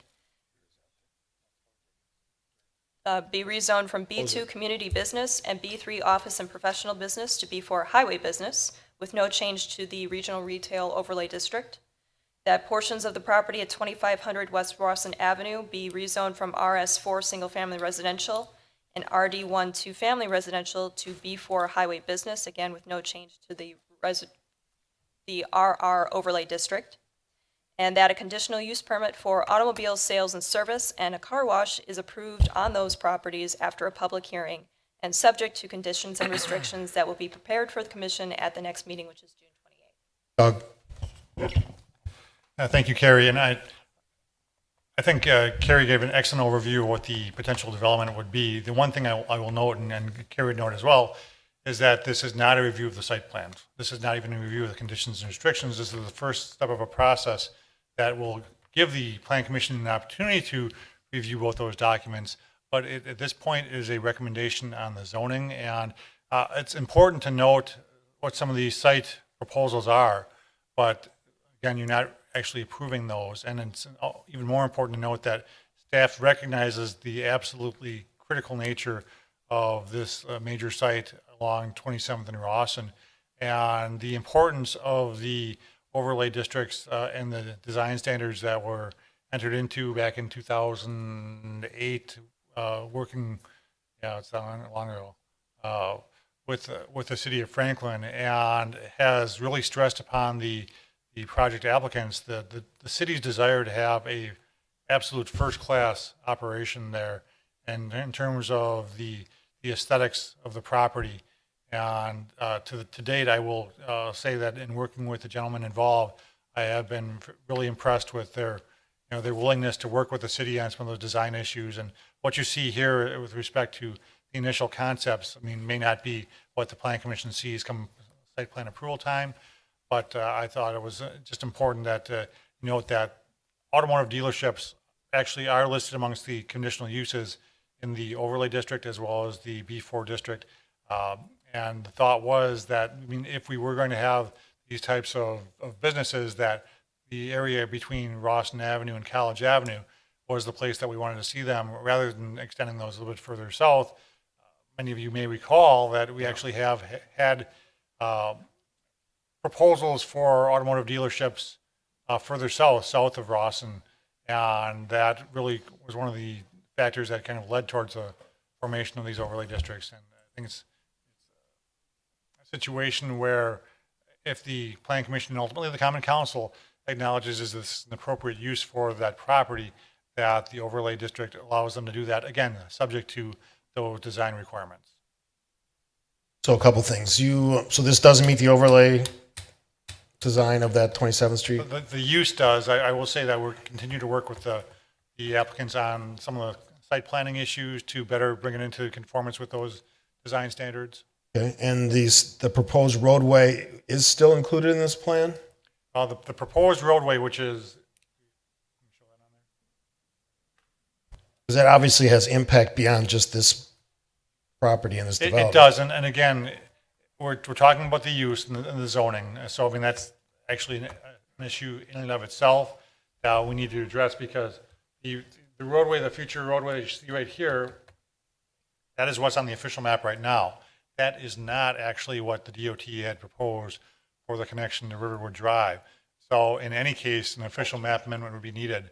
And the council ultimately, and the planning commission will be able to weigh in on that, we'll need to take a look at that roadway in its entirety as part of any official map amendment to see if the conditions still exist to ask for that as part of the official map, and ultimately as part of each of those properties as they develop. And the last one for me, the parcel does not include the DOT corner piece, correct? Does not. What's the size? What's the size of that parcel? Do you know? Although I will say that in working with these gentlemen, that we stress the importance of designing the sites in such a manner that it can be incorporated into the site at a later date should that opportunity arise. They have some very specific kind of ideas for that corner, and I'm hoping that they'll be able to share those briefly with you this evening to give you an idea of what they're proposing for that area. But one of the things important to note in that, and again, it's a site planning issue, but with respect to the non-conforming use of that property, that, while it's true that we want to see connections between compatible commercial developments, staff does not see, nor does the city see it as a compatible commercial development at this point in time, and would not be proposing any cross-access to that property at this point in time, but that may happen in the future if the use changes. Okay. Commission. Mr. Dickman. Okay, that's pretty close to where I live. As you know, that property has been vacant for so long, so I'm glad to see that we're looking at something there. But I would like to also agree with you, Doug, that years ago, and I recall that when we talked about car dealerships south of there on 27th Street, one of the things we didn't want to do was to have that start out as one and then develop more and more and look like the Milwaukee area on 27th Street, which is, there are so many car dealerships there now. Number one, I don't think the value is in car dealerships as much, because when you look at, and I have to talk about car dealerships even though we're only talking rezoning, but you're looking at the building is only a small portion of the overall land. And from a tax standpoint, I think the taxes come more from the building than the whole land. That's talking as taxpayer, I guess, okay? But we also talked at the last meeting about what do we want to do on the entrances to Oak Creek. And Dan, I think you talked about it quite a bit. So would we want to see something like this on that corner there, because you're going to have so many cars that are going to be, showing to the public, because that's how they make their money. If they don't show the cars, they don't make money. That's about it. So I guess I want to see something go in there, but I'm not quite convinced to myself that the rezoning to this should happen now. Alderman Bukavich. I'm actually going to speak in favor of the rezoning, and I think it's an appropriate use on 27th Street, that car dealership. For one, I guess I'll touch on the entrance to the city. It could possibly be a gateway to the city. What a better way to do it than with a first-class auto dealership with shiny new cars, which shows the prosperity of Oak Creek. Number two, 27th Street, that's one amenity we do not have in the city of Oak Creek, so I applaud the applicants for picking up on that. We do not have a single new car lot within the city. Solely basing it on the value, I really wouldn't go to that route. I think this is an appropriate fit for that type of business on that street. And I think it also lends to, although not super dense development, but I think off of Rawson Avenue there may be room to slip in yet maybe another business or something along those lines that would complement it. So I really think we're improving the corner. I think it fits. I was part of that 27th Street overlay. We haven't had a lot of action due to that, so I do think it's an appropriate rezone issue here going forward. So I support it. Is the applicant here?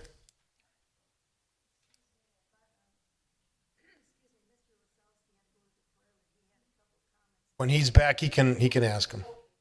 No problem. Come on up. Name and address for the record. Gerard Cousin, and it's 1597 30th Court, Kenosha, Wisconsin. So tell me about the project, what you envision, if whatever you want to talk about, and why here, why Oak Creek? I think, as probably evidenced by earlier, it's a pretty exciting time in Oak Creek. So we're excited to be a part of the development that's going on. We're going to build a high-end, hopefully, not that it's hopefully high-end, but we're hopefully going to build a high-end Buick GMC facility that will bring incredible value, we think, to that corner. We're committed to the fact that we're going to build something that's visually acceptable, visually appealing to the people of Oak Creek. We're not looking to just create a big box with just a parking lot. If it requires landscaping, if it requires, we've had some discussion about the corner that the state owns right now and developing it into a gateway to feature Oak Creek, to feature that corner so that it's a positive feature, not just what it is now. We're committed to doing that and really working with everyone that we need to work with to make sure that it's a very favorable development for everyone involved. Are these employees that come from somewhere else, or these be new employees? Most of these employees will be new employees. So the majority of our employees are going to make 65+% will be over $40,000 a year, with over half of those being over $55,000 a year. We have very few lower end paying jobs. So Okay. Any questions from the commission? Other questions? Mr. Seifert. I think it's a good development for that corner. It's been sitting idle for years, and I think utilization of that is a great idea. The only question I have is the far east end where we have some of the wetlands and so forth. Is there any plans for any development or doing anything with that? at this point, we don't, and we don't anticipate using it for anything related to the car dealership at this time. You're just going to leave it kind of vacant and, At this point, that's the plan, yes, sir. okay. Thank you. Mr. Dickman. I'd like to just follow up before, there's a roadway that we discussed there, what's it called, Riverwood, is that there? Boulevard. I'm just hoping that whatever goes in here, and it's a car dealership, that it helps drive to get that road completed. Because right now, according, it was not put in by the, by this recent 27th Street stretch. I think you can discuss that, Brian, and why it wasn't, et cetera. Could you?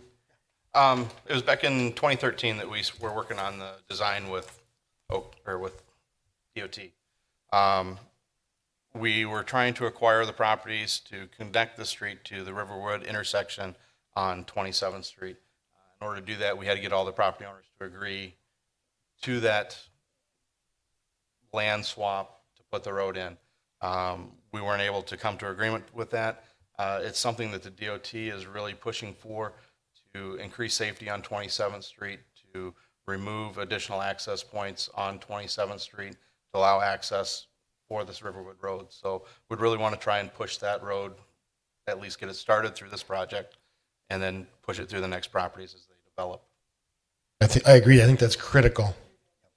So we'll have to be conscious of that all throughout the process. Commissioner Dickman.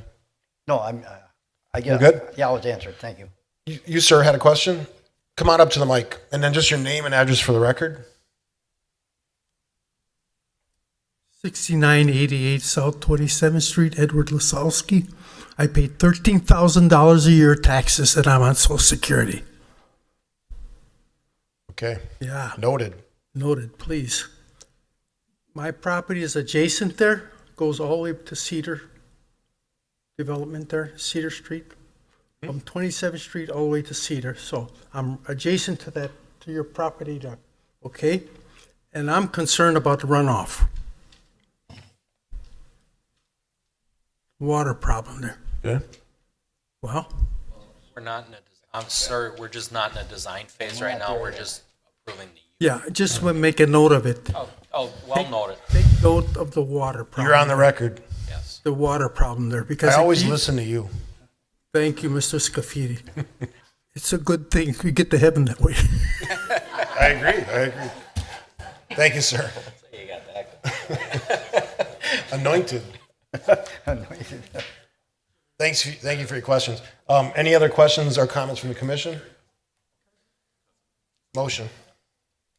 The Dickman makes a motion, the Plan Commission recommend to the Common Council that the properties at 7008 and 7018 South 27th Street be rezoned from B2 Community Business and B3 Office and Professional Business to B4 Highway Business. No change to the RR overlay. Number 2, that portions of the property at 2500 West Rawson Avenue be rezoned from RS4 Single Family Residential and RD1 Two Family Residential to B4 Highway Business. And number 3, that a conditional use permit for automobile sales and service and a car wash be approved on the properties at 7008 and 7018 South 27th Street and 2500 West Rawson Avenue after a public hearing and subject to the conditions and restrictions that will be prepared for the Plan Commission at the next meeting, which is June 28th of 2016. Avich will second. Roll call. Dickman, aye. Johnston, aye. Avich, aye. VDI. Zukowski, aye. Rowley. Seifert, aye. Good luck. All right, we're officially at the halfway point of the meeting. Those keeping track at home. All right, item 5E is a conditional use permit amendment request submitted by John Kaiser, Cave Enterprises LLC, for an amendment to the existing conditional use permit affecting the property at 8081 South Howell Avenue, tax number 813-9022. Carrie.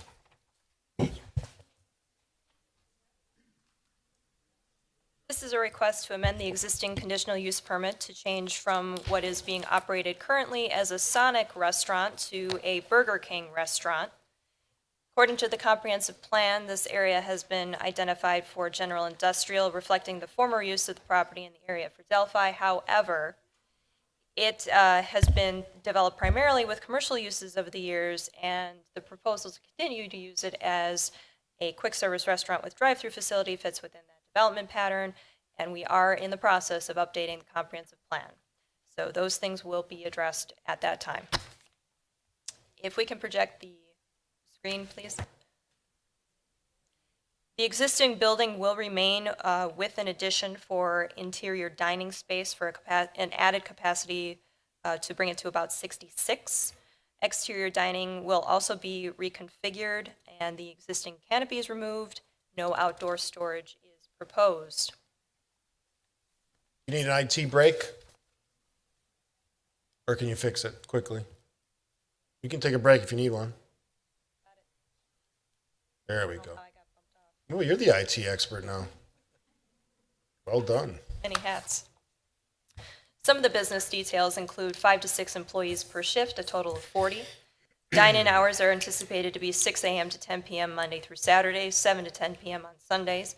The drive-through is anticipated to be operated between 6 a.m. and midnight, 7 days a week. There are 36 existing parking stalls and 33 are proposed. Deliveries are anticipated to be 5 days a week, and waste pickup is anticipated to be 3 days a week. There have been some updates to the existing conditions and restrictions for this property. Some of the updates include changing it to the current layout so that they are in line with the existing conditions and restrictions that we have, moving forward with some of the other properties in town. It included the legal description of the property, removed the restriction on hours of operation as they applied only to Sonic, removed the building height, area, and other standards section because it was moved into another section, updated the time of compliance section with current code requirements, and removed the reuse of property section as that applied only to Sonic. Staff has reviewed the proposal and generally recommends approval with conditions. If anybody has any questions with the approved conditions of, or the recommended conditions of approval that were incorporated into your packets, just a couple of items to note. Building and parking setbacks are held over from the previous conditional use. No outdoor storage of materials, equipment, and sales or service of vehicles. That was also held over from the existing conditional use permit. Signs, this is on page 6 under 9. The applicant shall submit a sign package and plan with all proposed signs, including menu board, speaker box, wall signs, and directional signs to the Department of Community Development prior to submission of sign permit applications. We have been in discussions with the applicant's representative on some of these issues, and we have received some of these items to date, and we'll continue to work with them. Staff's recommendation is that the Plan Commission recommends that the Common Council approves the amendments to the conditional use permit for the property located at 8081 South Howell Avenue after a public hearing and subject to conditions and restrictions. Mr. Mayor. It's funny, when we approved the Sonic, we actually asked them to build a small interior space, or at least we asked them to think about it. Now here we are 6 years later, whenever that is, talking about that. So, history lesson. Questions from the commission? Alderman Bekavich. More of a comment, just to dovetail on what the mayor said. Yes, we did ask them to possibly put in a seating area, and it really wasn't their business design. So we went out there on a limb, and we got the second Sonic in the area, and people of Oak Creek just never took to it. But really what's going on here is it really speaks to the marketability of Oak Creek. I mean, we're not missing a day here with a dark building. This isn't the first business that has gone away and somebody looked and said, whoa, it's in Oak Creek, let's get down there because they got good things going on. And I speak to the Steinhoffels with American situation. So again, it's kind of a sad thing when a business has failed, but it's a positive thing because we have another viable business still paying taxes. So I'm okay with it. Other questions or comments? Commissioner Dickman. Okay, number one, on the signs, number 9, it says that they would be submitted to the Department of Community Development, but would we prefer that they also come to us? I just want to know the comments from us. Because we've had a lot of times, we've asking questions about where's the signboard, where's the menu board, signboard, et cetera. So would we like to see that come to us? I'm asking that of our other members here tonight. Well, Go ahead. If you remember the Burger King on 13th, we did kind of go round and round with the signs because the uniqueness of the menu board and things like that. Maybe it should come back. That's what we wrestled with that one, and I think we even, I don't want to say gave them more, but I think we were pretty understanding to what their corporate model was. Okay, yeah, I'd kind of like to see that number 9 changed, Carrie, okay, updated. Staff have any heartburn on that? No. Okay. And I just wanted to ask, on the Burger King that's going in here, is that going to replace the one that's on 13th and Rawson? Or is it just, another? Another place to have flame broiled burgers. Staying the Wally. same? Okay. See? See what happens? Thank you for making that point.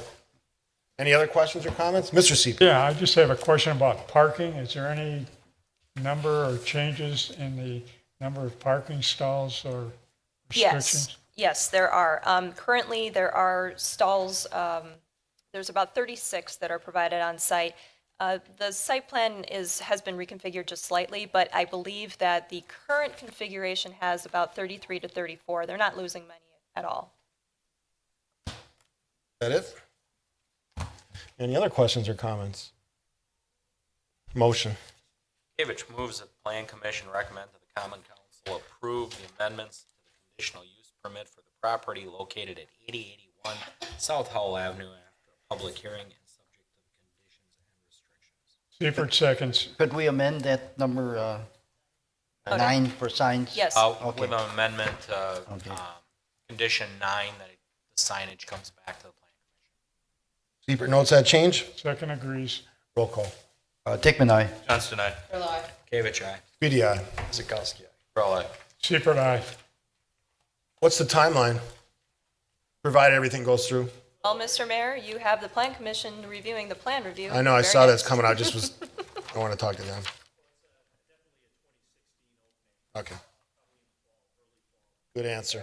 Good luck. All right, moving to 5F, which is the actual review of site and building plan submitted by John Kaiser, Cave Enterprises LLC, for an addition and modification to the existing restaurant on the property at 8081 South Howell Avenue, tax key number 813-9022.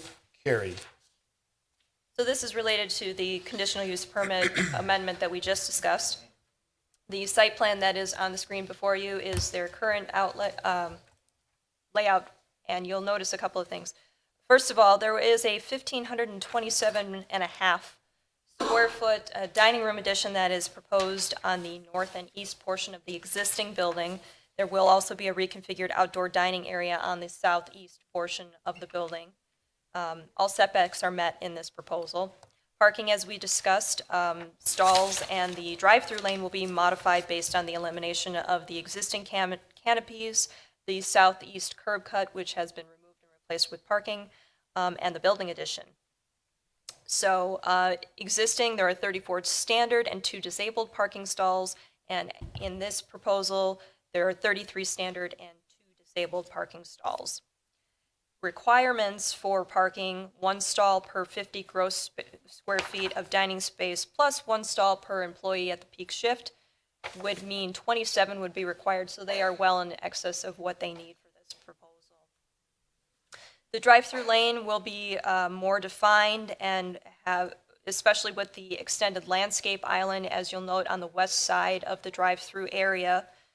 This will reduce the vehicle conflict. We've had some comments about that. In the current layout, there are multiple areas for vehicles to enter the drive-through lane and cause either conflict or pile up that may actually extend out into the frontage road on the west.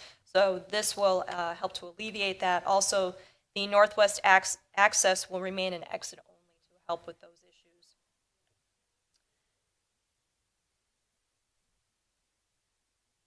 As this loads, we are going to be looking at elevations that are proposed for the building. What will be added will be brick, mostly painted.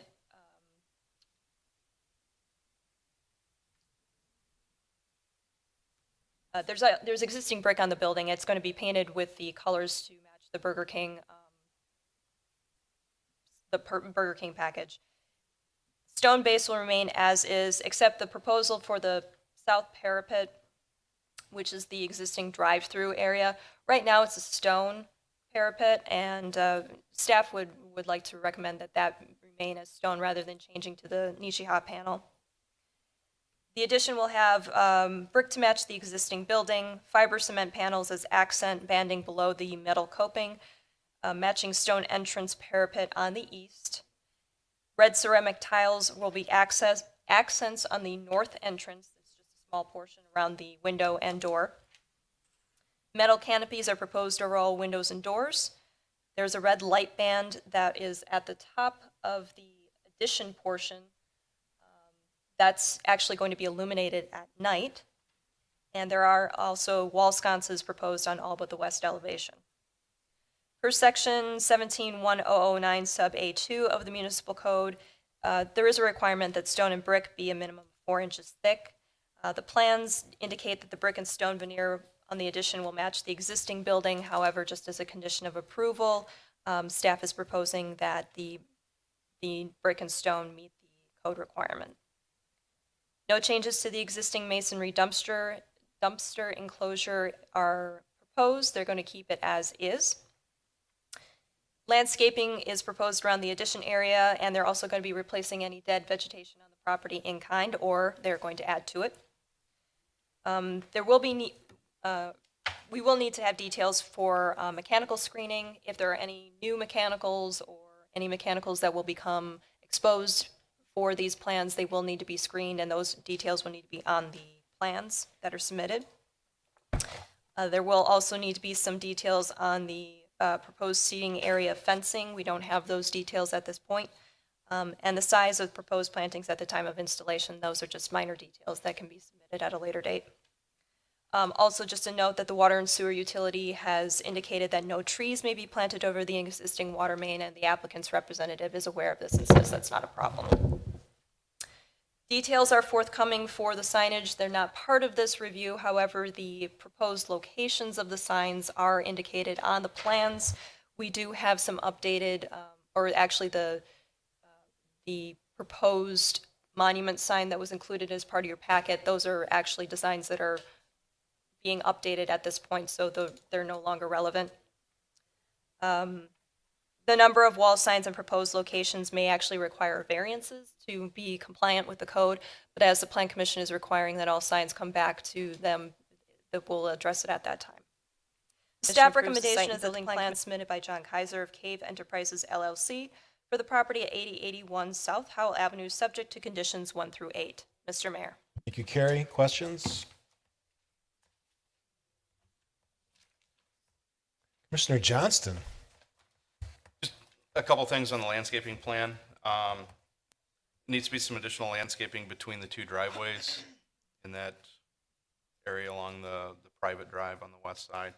And also they need to maintain the vision triangle on that driveway coming off Howell, where it meets in with the north-south driveway there. It's showing some spruce and honey locusts to remain. I believe those have already been removed. Sonic removed them to improve the vision triangle at that corner. That's all. Other questions? Go ahead. Really, I think the drive-through is an improvement. Brian kind of took the landscape issue up, so I won't go on that. But I do think that the drive-through becomes an improvement from what's currently there. So I like what's going on there. And also, this clears up one of the many questions I get in Oak Creek all the time is, how's Sonic doing? So I guess this pretty much answers it. Not well, apparently. No, other than that, it looks like a complete makeover and seems okay. Anyone else? Motion. But hold on. Go ahead. Do we need something in here for the stone to go on the You stole my thunder, Brian. I was just about to ask the Plan Commission for a recommendation on that. I would recommend we add the stone that's to the south side. The drive-through Drive-through parapet, window. it's currently stone, and we're recommending that it remain stone rather than change to the Nichia panel. Applicant? Come up to the mic, please. And name and address for the record.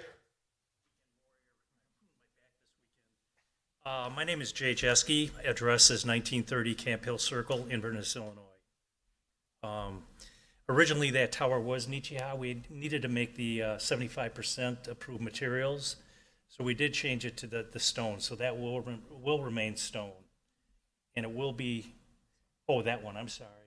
No, that we want to keep the Nichia there, if possible. It still meets the approved 75%. Actually, I think we're well over on that elevation. I think we're in the upper 80s. I had submitted that information for review.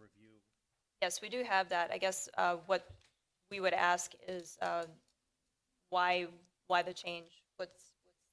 Well, the reason we changed on the east elevation or the main entry was to make that to exceed the 75%.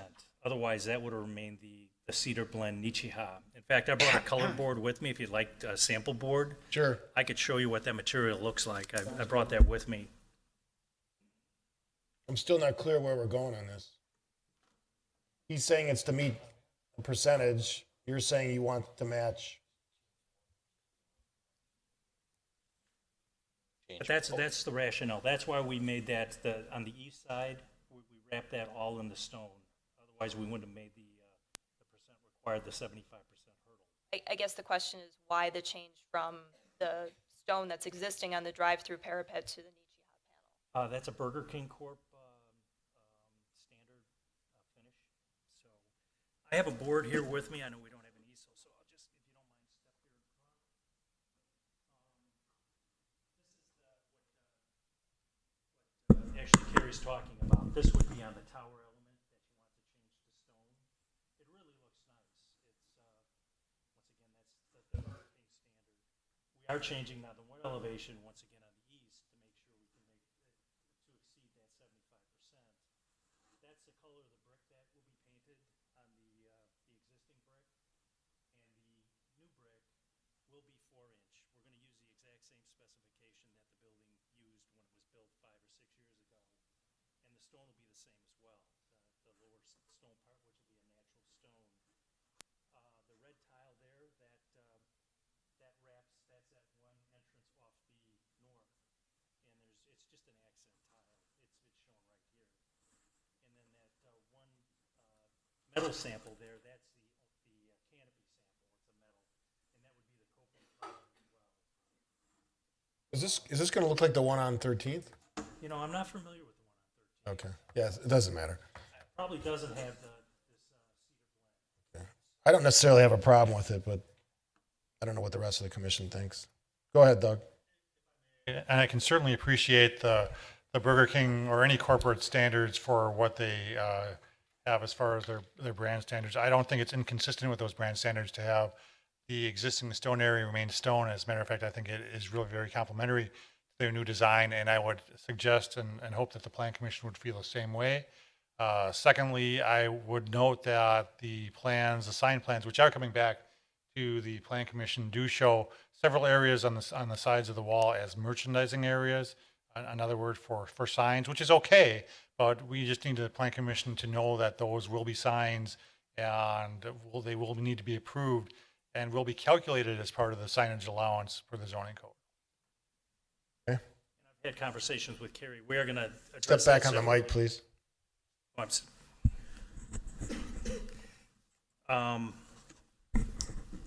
Lost my thought process here. You had conversations with Carrie? Well, Carrie, Carrie on the signs, but if I could go back to the drive-through window, we are modifying that. It's not staying in the exact location. That is being changed a little bit. The drive-through window, the way it's configured now, does not fit the requirements of the kitchen. So it's not a matter of just leaving that tower in place with the stone as existing. So that's another reason we're changing it. It's being modified, so we go with the Nietzsche cedar blend, that finish.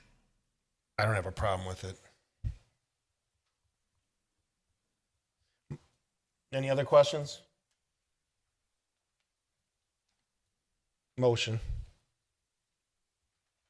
David will make a motion that the Plan Commission approve the site and building plan submitted by John Kaiser Cave Enterprise LLC for the property at 8081 South Howell Avenue with the following conditions. 1, that the exterior stone and brick veneer meet the minimum 4-inch thick requirement per code. 2, that all revised plans, site, building, landscape, lighting, detail, etc. are submitted in digital and paper formats for review and approval by the Department of Community Development prior to the submission of building permit applications. 3, that all mechanical equipment, ground, building, and rooftop is screened from view. 4, that detailed plans for signage are reviewed and approved by the Plan Commission. 5, that all building and fire codes are met. 6, that the stormwater and grading plans are submitted for final approval by the engineering department prior to the issuance of permits. 7, that all water and sewer utility connections are coordinated with the Oak Creek Water and Sewer Utility. 8, that final lighting details are submitted for approval by our resident electrical inspector prior to the issuance of building permits. And I am actually okay with the Nietzsche High. I'm okay with that, so I wasn't going to read 9. Oh, and that the landscaping on what side is that, Brian? Southwest corner and also the west side. Southwest corner and west side are run by the forester for the final landscape plan or plan committee. Landscaping approved by the community director. The landscaping plans will incorporate additional landscaping treatments on the southwest and west. As Carrie stated. Seifert seconds. Roll call. Dickman, aye. Johnston, aye. David Chai. Speedy, aye. Kuzikowski. Bro, aye. Seifert, aye. Thank you. Good luck. All right, moving to item 5G is a plan review of site and building plan submitted by Blair Williams Wired Properties for modifications to the existing commercial tenant portion of the building and exterior dining area in the property at 7978 South Main Street, tax key number 813-9050. Carrie? Pizza Man. Pizza Man. All right. So this is for the outdoor dining area proposed for the Pizza Man restaurant. And if my computer decides that it wants to play nice, there we go. Concept plan for you. The reason that we are here today is because the original plans did not actually include details for outdoor seating, the awnings, or the overhead doors that are now proposed. So this is the concept plan showing you where the outdoor seating areas are proposed on that site. This is on the southwest corner of the Forge building? Did I get that right? Forge. So we're talking about across from Bel Air. So these are the proposed elevations. They're a little bit small, but what you're seeing here is the exterior elevation on the south. It's on Flare. I'm wrong. Forge is west, Flair's east.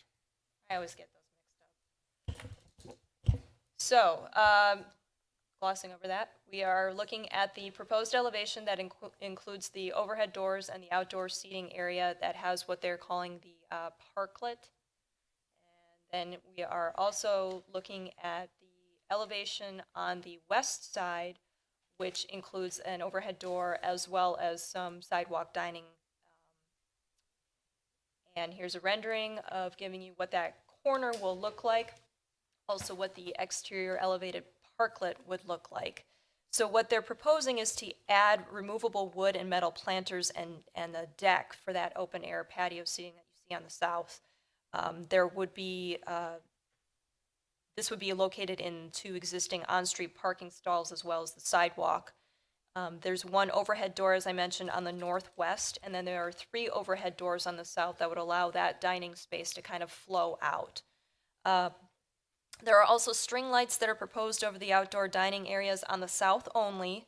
There is a staff recommendation for a condition that the exterior lighting be reduced or turned off during non-business hours. That's the same kind of request that we had for Bel Air Cantina. I did actually speak with our resident electrical inspector, and there is a requirement that those exterior string lights be at least 10 feet from grade. We have to maintain that height in order to make sure that we are not having any issues there. Also, the public sidewalk space, you have to maintain a minimum width of 5 feet between the dining areas because that is public space. There's also a requirement for any sidewalk dining that they obtain a specific permit for that before they start operating. So just want to make that clear for everybody to understand. The existing street trees and lights will not actually be removed. They are not proposed to be removed. In fact, they will be integrated into the outdoor seating area as shown on the screen now. The wood and metal decking planters are going to be constructed around these elements. Again, these are removable elements. Signage has been shown on the elevations for illustrative and location purposes only. Details for the signs are forthcoming and will be submitted for Plan Commission review at a later date. These changes, in summary, with the proposed conditions of approval, are consistent with the Drexel Town Square Mixed-Use Plan Development District General Development Plan Regulating Plan, and it is up to the Plan Commission at their discretion to determine whether these changes to the original approved plans are acceptable. The staff recommendation is that the Plan Commission recommends to the Common Council that the I'm reading the wrong recommendation. That the Plan Commission approves the site and building plans submitted by Blair Williams of Wired Properties for modifications to a portion of the building and exterior dining area at 7978 South Main Street, subject to conditions 1 through 6. Mr. Mayor. And there's no surprise whenever I see Rinka Chung on the bottom of an image like this that it's going to look cool. I think when our residents asked us what these restaurant properties would look like at Drexel Town Square, this is what I envisioned. I think this is what they thought about. This is a tremendous use of that space. I think the only question I have is, so the deck is removable, completely removable in the wintertime, or just parts of it, or do we know? Completely removed. Okay. Yeah, come on up. Name and address. Ryan Pliska, 756 North Milwaukee Street. I'm with Rinka Chung. So yeah, it would be completely removable in the winter months. Yeah, I think it's a tremendous use of that space. I think people will be excited about it. Wally, did you have your hand up? Yeah, I did. And Carrie, I don't know how to explain it. On the drawings that were submitted, we're looking at, it says Building A and Building B. This is going into Building B, correct? Okay, if you look at it, if you look at the exterior proposed and the previous one though, it says Building A south elevations. Should that be Building B south elevation? Because that what shows the Pizza Man restaurant. Yes, it should be Building B. Okay, so there's 2 drawings that, okay, that's, I want to give. Because this goes into the packet or something, I want to make sure it's correct. Right, and what you had are before and after proposals too, so it may have actually overlapped a little bit and incorporated some of the elevation for Building A, but yes, we're talking about Building B. Okay. Alderman Makevich. I have to agree with the mayor. It's a really unique use of space. I think giving up those half a dozen parking spots seasonally. Two. That's it. It's hardly worth a mention. It's actually a shame you got to pull it out year round. But again, I think it's a tremendous addition to Drexel Town Square. I'm good with it. Other questions? Mr. Johnston. Tell us why it's a bad idea. It's, I like the concept. I don't like how it's being executed. It doesn't meet the ASHO standards for our road design to keep it out of the clear zone of the road. It's too close to the back of curb. The other issue that I have with it is I have storm sewer and porous pavers that are underneath this road that we need to inspect and clean. And if they're removing it, that's great. When do they plan on removing it? Right now, they're looking at, a May 15th to an October 15th. So that eliminates the issue of trying to plow around this at least. Then they got to find a place to store it. Yep. Plans for that? They're working that out. I'm guessing they're not working on- that out with their contractor. Yeah, not on site, I Not on guess. not my. I'd hope Pizza Man's going to stick around here. I love the outdoor seating. I'd like to get rid of the patio boardwalk here. Let's make this an actual sidewalk, put in a curb and gutter, move the catch basin, move the street lighting, make this a sidewalk, make it fit more of the intent of the ordinances for our sidewalk dining rather than a temporary structure that we got to move in and take out all the time. I agree with you. I look at the safety aspect of this and I see some potential problems, primarily in the fall or in the spring. So when you talk about curb and gutter, how would you do this if, without reestablishing the whole gutter onto that space? That's exactly what you do. You eliminate those two parking stalls. You put a new curb line across there, you move the catch basin so that picks up the road drainage. I don't have to try and get underneath a deck to get to the storm sewer, to get to the porous pavers, to get to the street lighting. The street lights moved out, we get the clear zone. You can do some sort of planter that delineates that clear zone, put the seating back behind that. You separate the public from the roadway traffic, and the dining people have their own little area, and you create that patio there, and it's there permanently. You don't have to put it in, take it out. You don't have to store it. We don't have any issues with safety of the road and the public. How is it any different than an outdoor dining where they're just sitting at tables on a street? That has the same safety issues, and we allow that. Not on the street. I mean, this has a guardrail with planters. I mean, it offers, you're not just sitting right on there. You're on the street, but there is that protection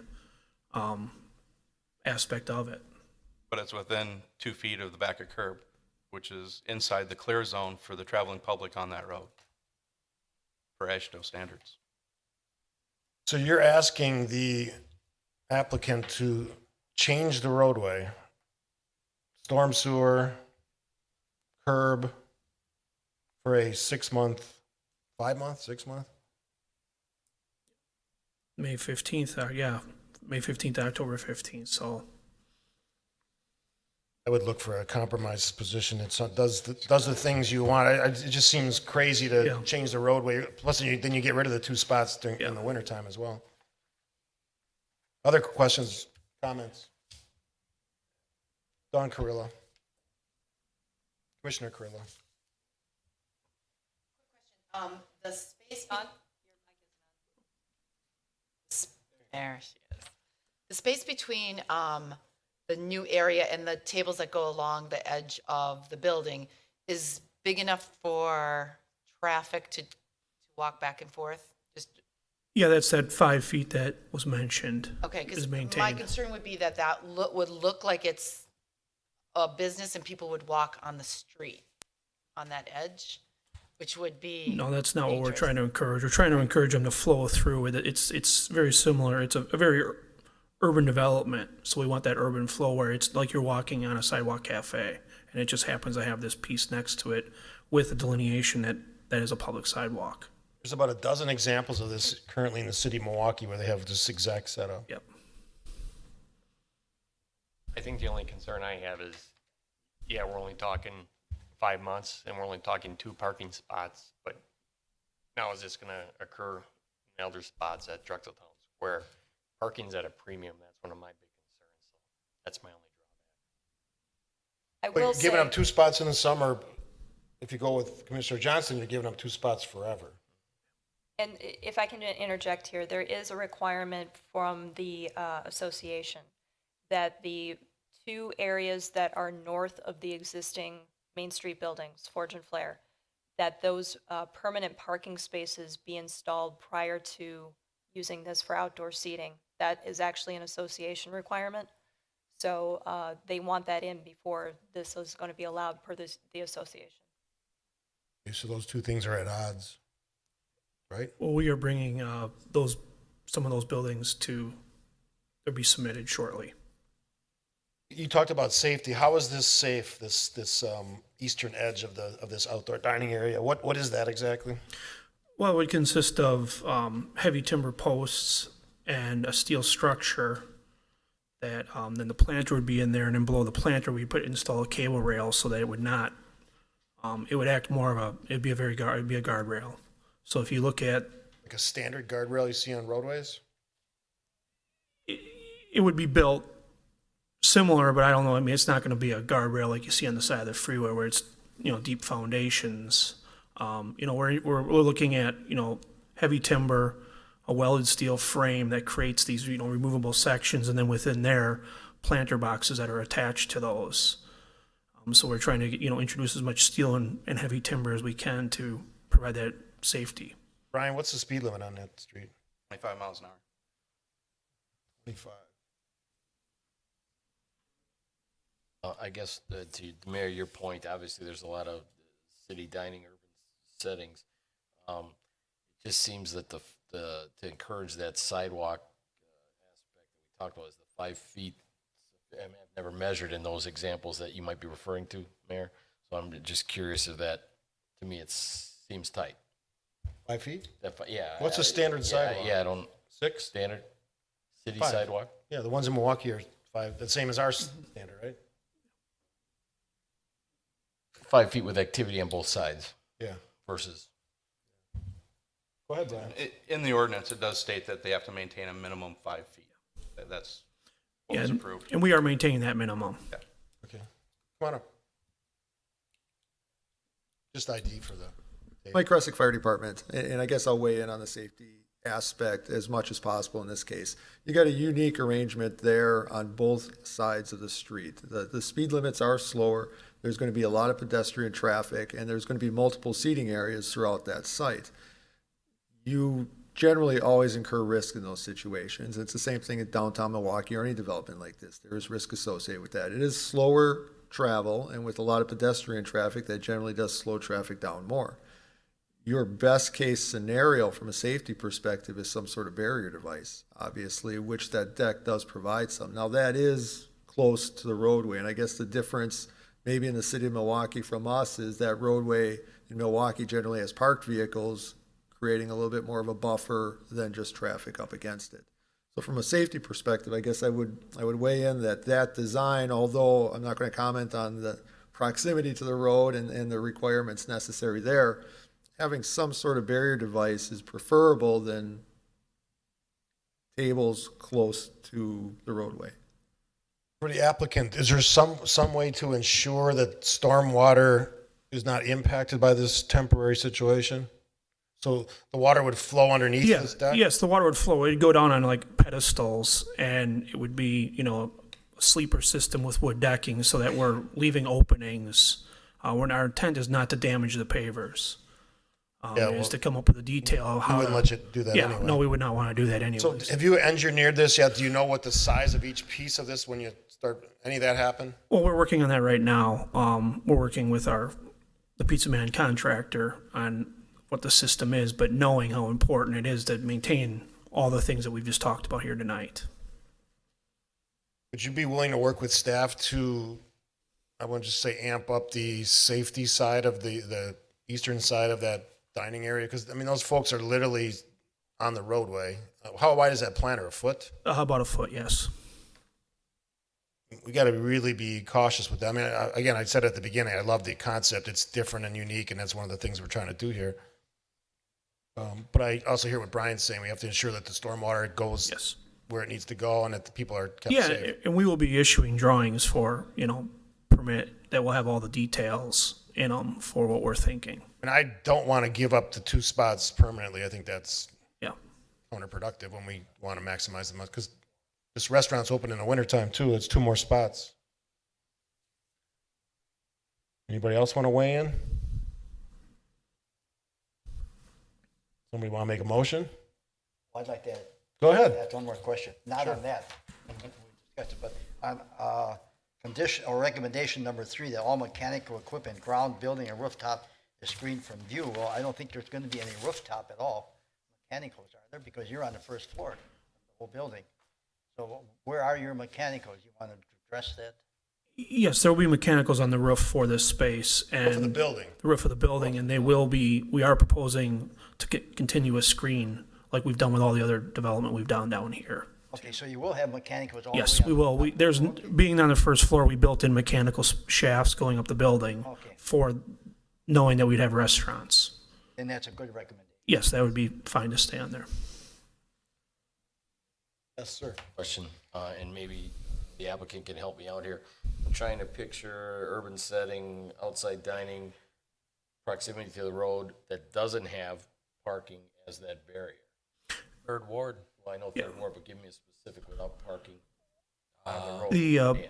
The pub club on down by the Bradley Center by Mater's has this type of scenario where it took over parking, but it is right on the street, so there's no parking buffering it from the parklet to the right of way.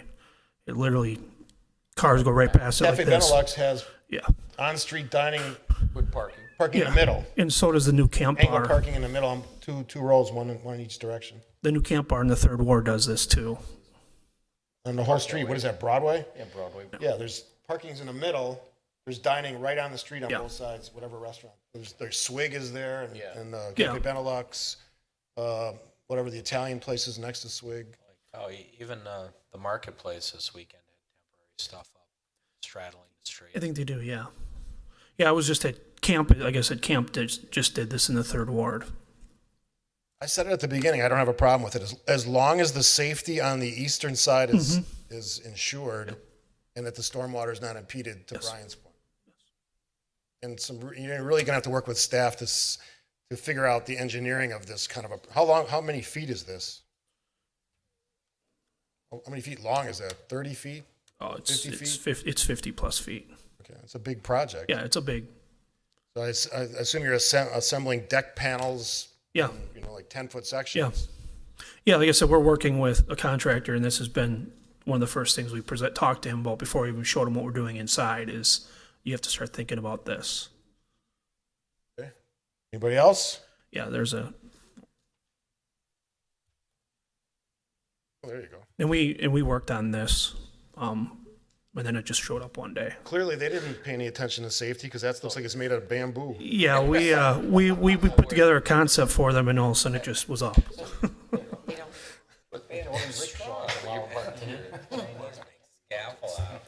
You're driving out All right, what do you want to do? here. That's not.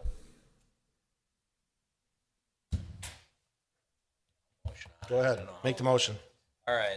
Gavich will make a motion that the Plan Commission approve the site and building plans submitted by Blair Williams, Wired Properties for the modifications to a portion of the building and exterior dining area at 7978 South Main Street with the following conditions. 1, that lighting in the exterior dining area be reduced or turned off during non-business hours. 2, that all revised plans, site, building, landscape, etc. are submitted in digital and paper formats for review and approval by the Department of Community Development prior to the submission of building permit applications. 3, that all mechanical equipment, ground, building, and rooftop is screened from view. 4, that all building and fire codes are met. 5, that updated detailed lighting plans are submitted for review and approval by the Department of Community Development upon recommendation of our resident expert electrical inspector prior to the issuance of building permits. I always got to give him a plug. Do we want to make a note in there that the, Got one more. oh, 6, that detailed plans for signage are reviewed and approved by the Plan Commission. Should we add that they work closely with staff on stormwater and safety considerations on the east side of the entire outdoor dining area. As stated by Well, can we just, I mean, that's part of the revised plans. I don't know if we need a specific motion on that, or a specific I condition. went to of all the approval. trouble of saying it, and then you just throw it away like it's nothing. East side or south side? South side. South side. South side? The south side. Is that the south side? Yes. Okay, sorry. Somebody want to second that? Going once, going twice. Need a second. Oh, Carrillo second. Real seconds, roll call. Dickman, aye. Johnston, no. Carrillo, aye. Kavich, aye. Speedy, aye. Kuzikowski. Earl, no. Sheeper and I. All right, Thank you. moving forward. Okey doke. Moving to item 5H. It's a certified survey map submitted by the City of Oak Creek for the property at 7880 South 13th Street. Tax key number 783-9997. Carrie. Okay, the long and short of this one is that Milwaukee County is designing the Plan 2018 reconstruction of 13th Street from Drexel to Rawson Avenue. And there's a need to acquire right-of-way at the northeast corner of Drexel and 13th Street. This is owned by the city. It currently has served as the right turn lane for westbound Drexel to northbound 13th since the road opened. And since this has been occupied by public road paving for decades, the CSM is intended to formalize the existing use and dedicate the public road right-of-way. The right-of-way will continue to provide public land for the right turn lane. The remnant 0.094 acre outlot will remain under city ownership. Staff recommendation is that the Plan Commission recommends to the Common Council that the certified survey map submitted by the City of Oak Creek for the property at 7880 South 13th Street be approved with the condition that all technical corrections, including but not limited to spelling errors, minor coordinate geometry corrections, and corrections required for compliance with the municipal code and Wisconsin statutes are made prior to recording. Mr. Mayor. Does that impact the cemetery at all? That's right there. No, it does not. The remaining parcel, Outlot 1, is actually between this portion and the cemetery. So there's a buffer area? Yep. Okay. All right. Who owns that Outlot 1? Isn't that a county-owned? No, right now it's owned by the city, and it will remain owned by the city. Didn't the county have a little corner of that portion? No, but this would give it to them. Because we've had a question about Grass cutting? grass cutting. You notice it's cut now, right? Yeah. Because it's our property. I appreciate that.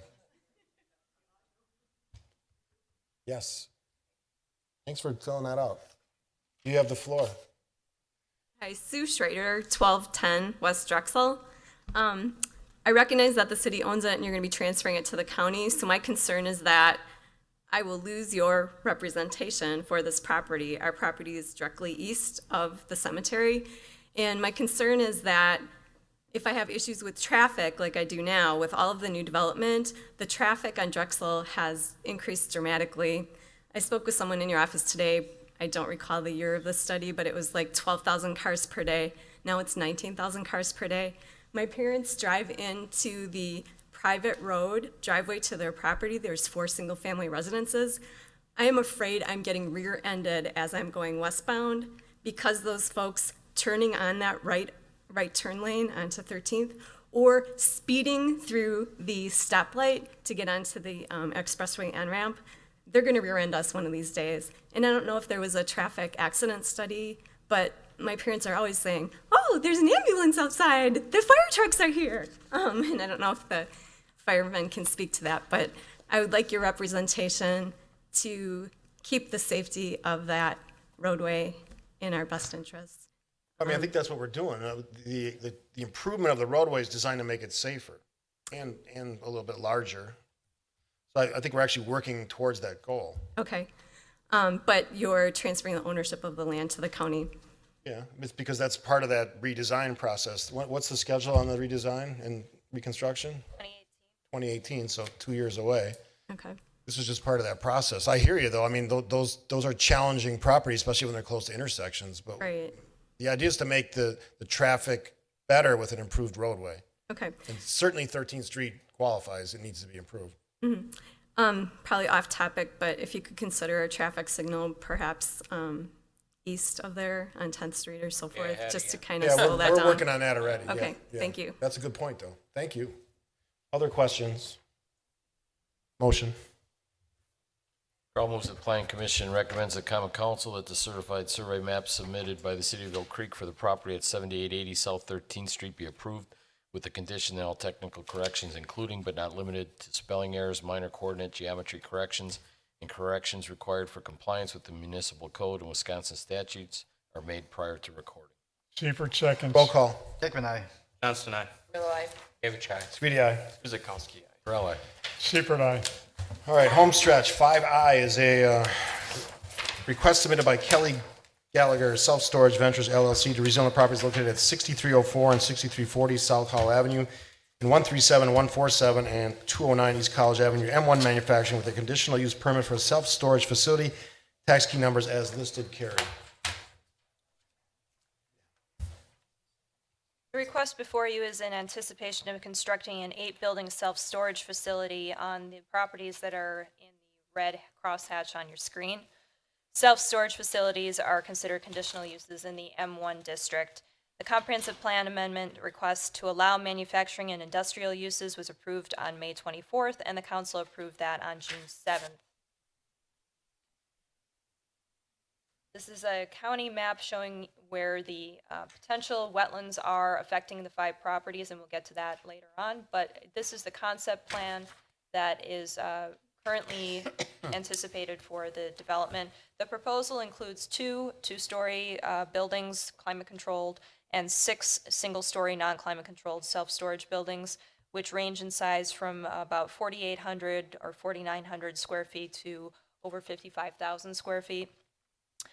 The office space will be provided for 2 full-time employees. There's also going to be 1 part-time maintenance person in the building that is on the northeast portion of this property.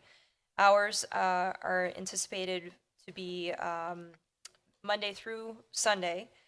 Employees will be on site Monday through Saturday, 9 to 6, and customer access is anticipated to be 6 a.m. to 10 p.m. daily, with about 8 to 10 customers estimated daily. Security will be via CCTV and camera audio monitoring system for after-hours security. Access is controlled by a security gate with a PIN code. Also, rental spaces are accessed with an electronic keypad, and emergency access is via a locked gate proposed on the southwest off of Howell. Parking requirements for this type of use per the code would be 1 stall for every 10 storage cubicles plus 1 for every employee at peak shift. The number of storage cubicles is currently being coordinated, but there are 5 dedicated parking stalls that are provided on that northeast building for access to the office. Now, information provided by the applicant indicates that people who rent the storage units will be able to park in front of their individual unit. And also, there was a parking analysis that was provided and also included in your packet that provided a little bit more information about how parking in other self-storage facility areas is coordinated. No requests have been made for the rental of moving vehicles or trailers, outdoor storage, which would be exterior to the proposed buildings, or long-term exterior parking or storage of vehicles, which would include RVs, boats, those kinds of things. There are some considerations for the Plan Commission to think about. There is a substantial wetland. It is noted on the concept plan as being about 1 acre, possibly larger. Will be a requirement for a wetland delineation, and that must include any DNR required buffers. That'll be needed prior to any site plan review. A CSM will also be required. This is a proposal to be on 5 different properties, and we do need a CSM to combine those properties to be treated as one. And also there are indications from the applicant that some variances will be requested for the buildings. Therefore, a public hearing before the Zoning Board of Appeals will be required prior to Plan Commission review of the final plans. To give you an idea of what the concept is for the buildings at this point, they are included in your packet and they are shown on the screen. We're talking about some masonry buildings for the two that are along College and Howell. So we're getting the elevations on as they face the street for the, I believe they're both climate control buildings. Portions will read as a two-story building as well. Staff's recommendation is that the Plan Commission recommends to the Common Council that the properties at 6304 and 6340 South Howell Avenue and 137, 147, and 209 East College Avenue be rezoned from B4 Highway Business to M1 Manufacturing with a conditional use for a self-storage facility after a public hearing and subject to conditions and restrictions that will be prepared for the Commission at the next meeting, which is June 28th. Mr. Mayor. This has been a challenging property. We have difficulty even getting the grass cut, and while this isn't a luxury hotel, I think it's appropriate for the corner that it will sit on. It's sort of an airport-related use, I think. And I like the element that was discussed earlier, not tonight, but at a previous meeting, about using that corner piece as a sort of another gateway to the city, so that we actually frame College and Howell with two gateway signs on both sides of the street. I like that a lot. So I think it's a good use of that property, even with, encompassing those challenges with the wetlands area. You're confident that's the scale of that wetlands and it doesn't exceed what you show on this? Yep. What does the rest of the commission think? Good use. Good use. I like the fact we're minimizing the parking. They know what they need. We overthink these things, so I'm more than good. I'm with Pat. I supported it the first time through. I'm still good with it. I think having a sign, like they show here, something that says Oak Creek as you come in, at least, I think it's worthwhile right there. As you said, entering our city. We're going to hold you to that. Yeah. Okay. Good to hear. All right, if there's no other questions, motion on 5I. Kavich will make a motion that the Plan Commission recommend to the Common Council that the properties at 6304 and 6340 South Howell Avenue and 137, 147, and 209 East College be rezoned from B4 Highway Business to M1 Manufacturing with a conditional use for a self-storage facility after a public hearing and subject to conditions and restrictions that will be prepared for the Commission at the next meeting, June the 28th of 2016. Kuzikowski will second. Roll call. Dickman, aye. Johnson, aye. Grillo, aye. Kavich, aye. Speedy, aye. Kuzikowski. Farrell, aye. Good luck, gentlemen. And the last item of the night is 5J. I don't know if I've ever had a J in my Plan Commission, long esteemed Plan Commission career. Huh? We're spoiled, yeah. I think going back to our original public hearing discussion, I think it's a testament to what's going on in the city. You're seeing reuse, you're seeing new uses, you're seeing challenging properties.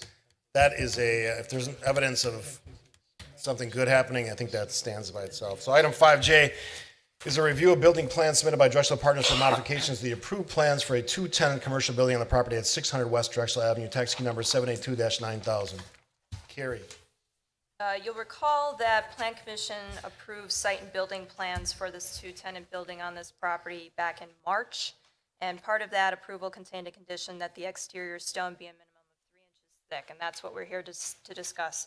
Unfortunately, the stone is not produced in such a way that would allow the applicant to meet that minimum 3-inch requirement, and also the Plan Commission's condition. The standard for the proposed country ledge stone for this project is about an 1 1/8 to 2 3/8 inches thick. So that does have some dimension and some depth. I do have the material here if anybody wants to take a look at how that would look. What's on the material board is about what would be on the building. Where's that? When do you want to schlep that up here?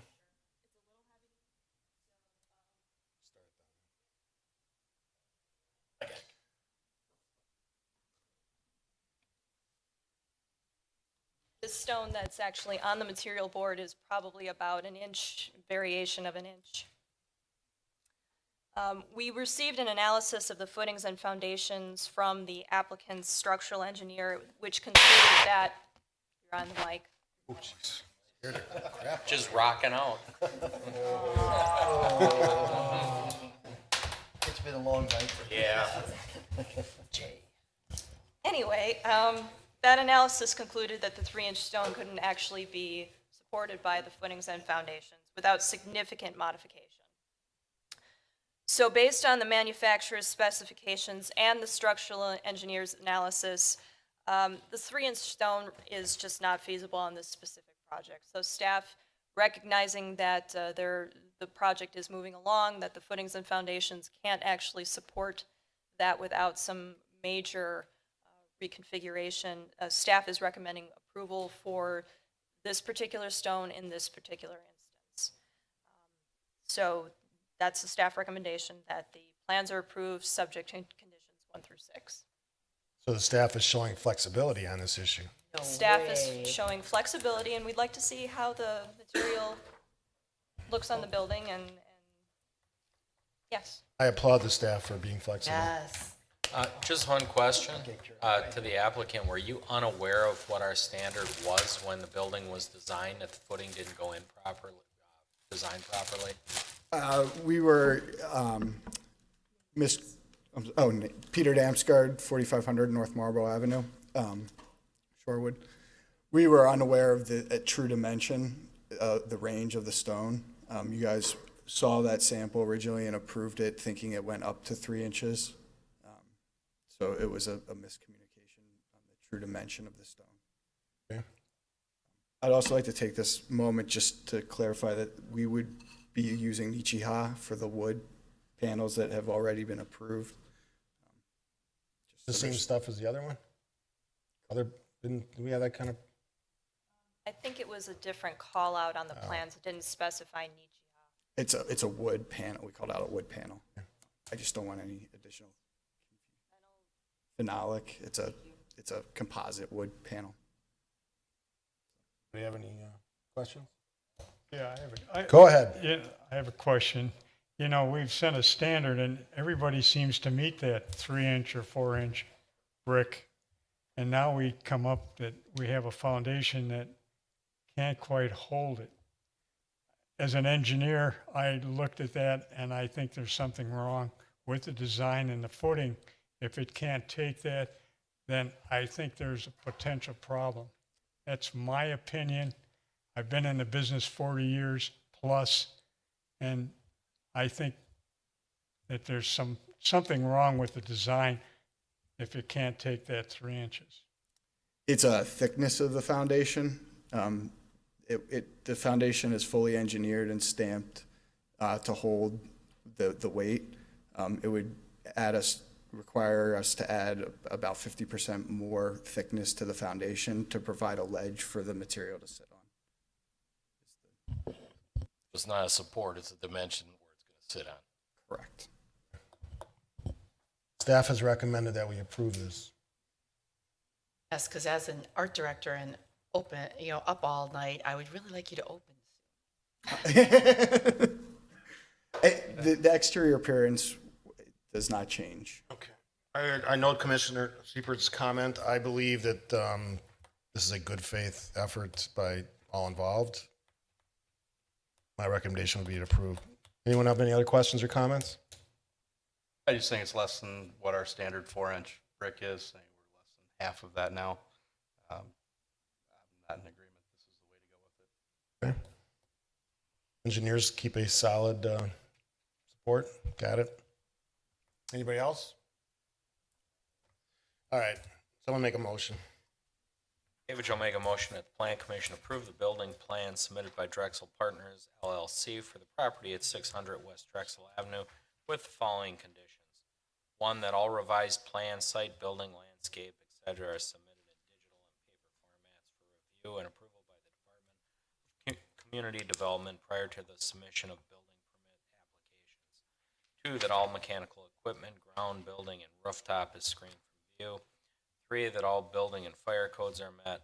4, that stormwater and grading plans are submitted for final approval by the engineering department prior to the issuance of building permits. 5, that all water and sewer utility connections are coordinated with the Oak Creek Water and Sewer Utility.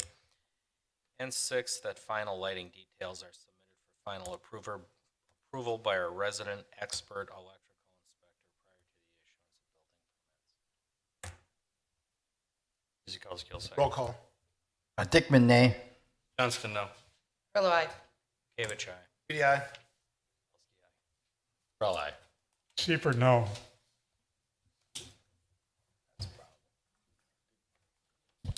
Passed. All right. All right, go forward. Motion to adjourn. Grillo moves to adjourn at 8:46. Dickman, second. Roll call. Dickman, aye. Johnston, aye. Grillo, aye. Bekavich, aye. Reedy, aye. Kuzikowski, aye. Well, aye. Seifert, aye. Thank you for being here. Thanks to the audience for being awesome, and we'll see you next Tuesday night at 7 p.m.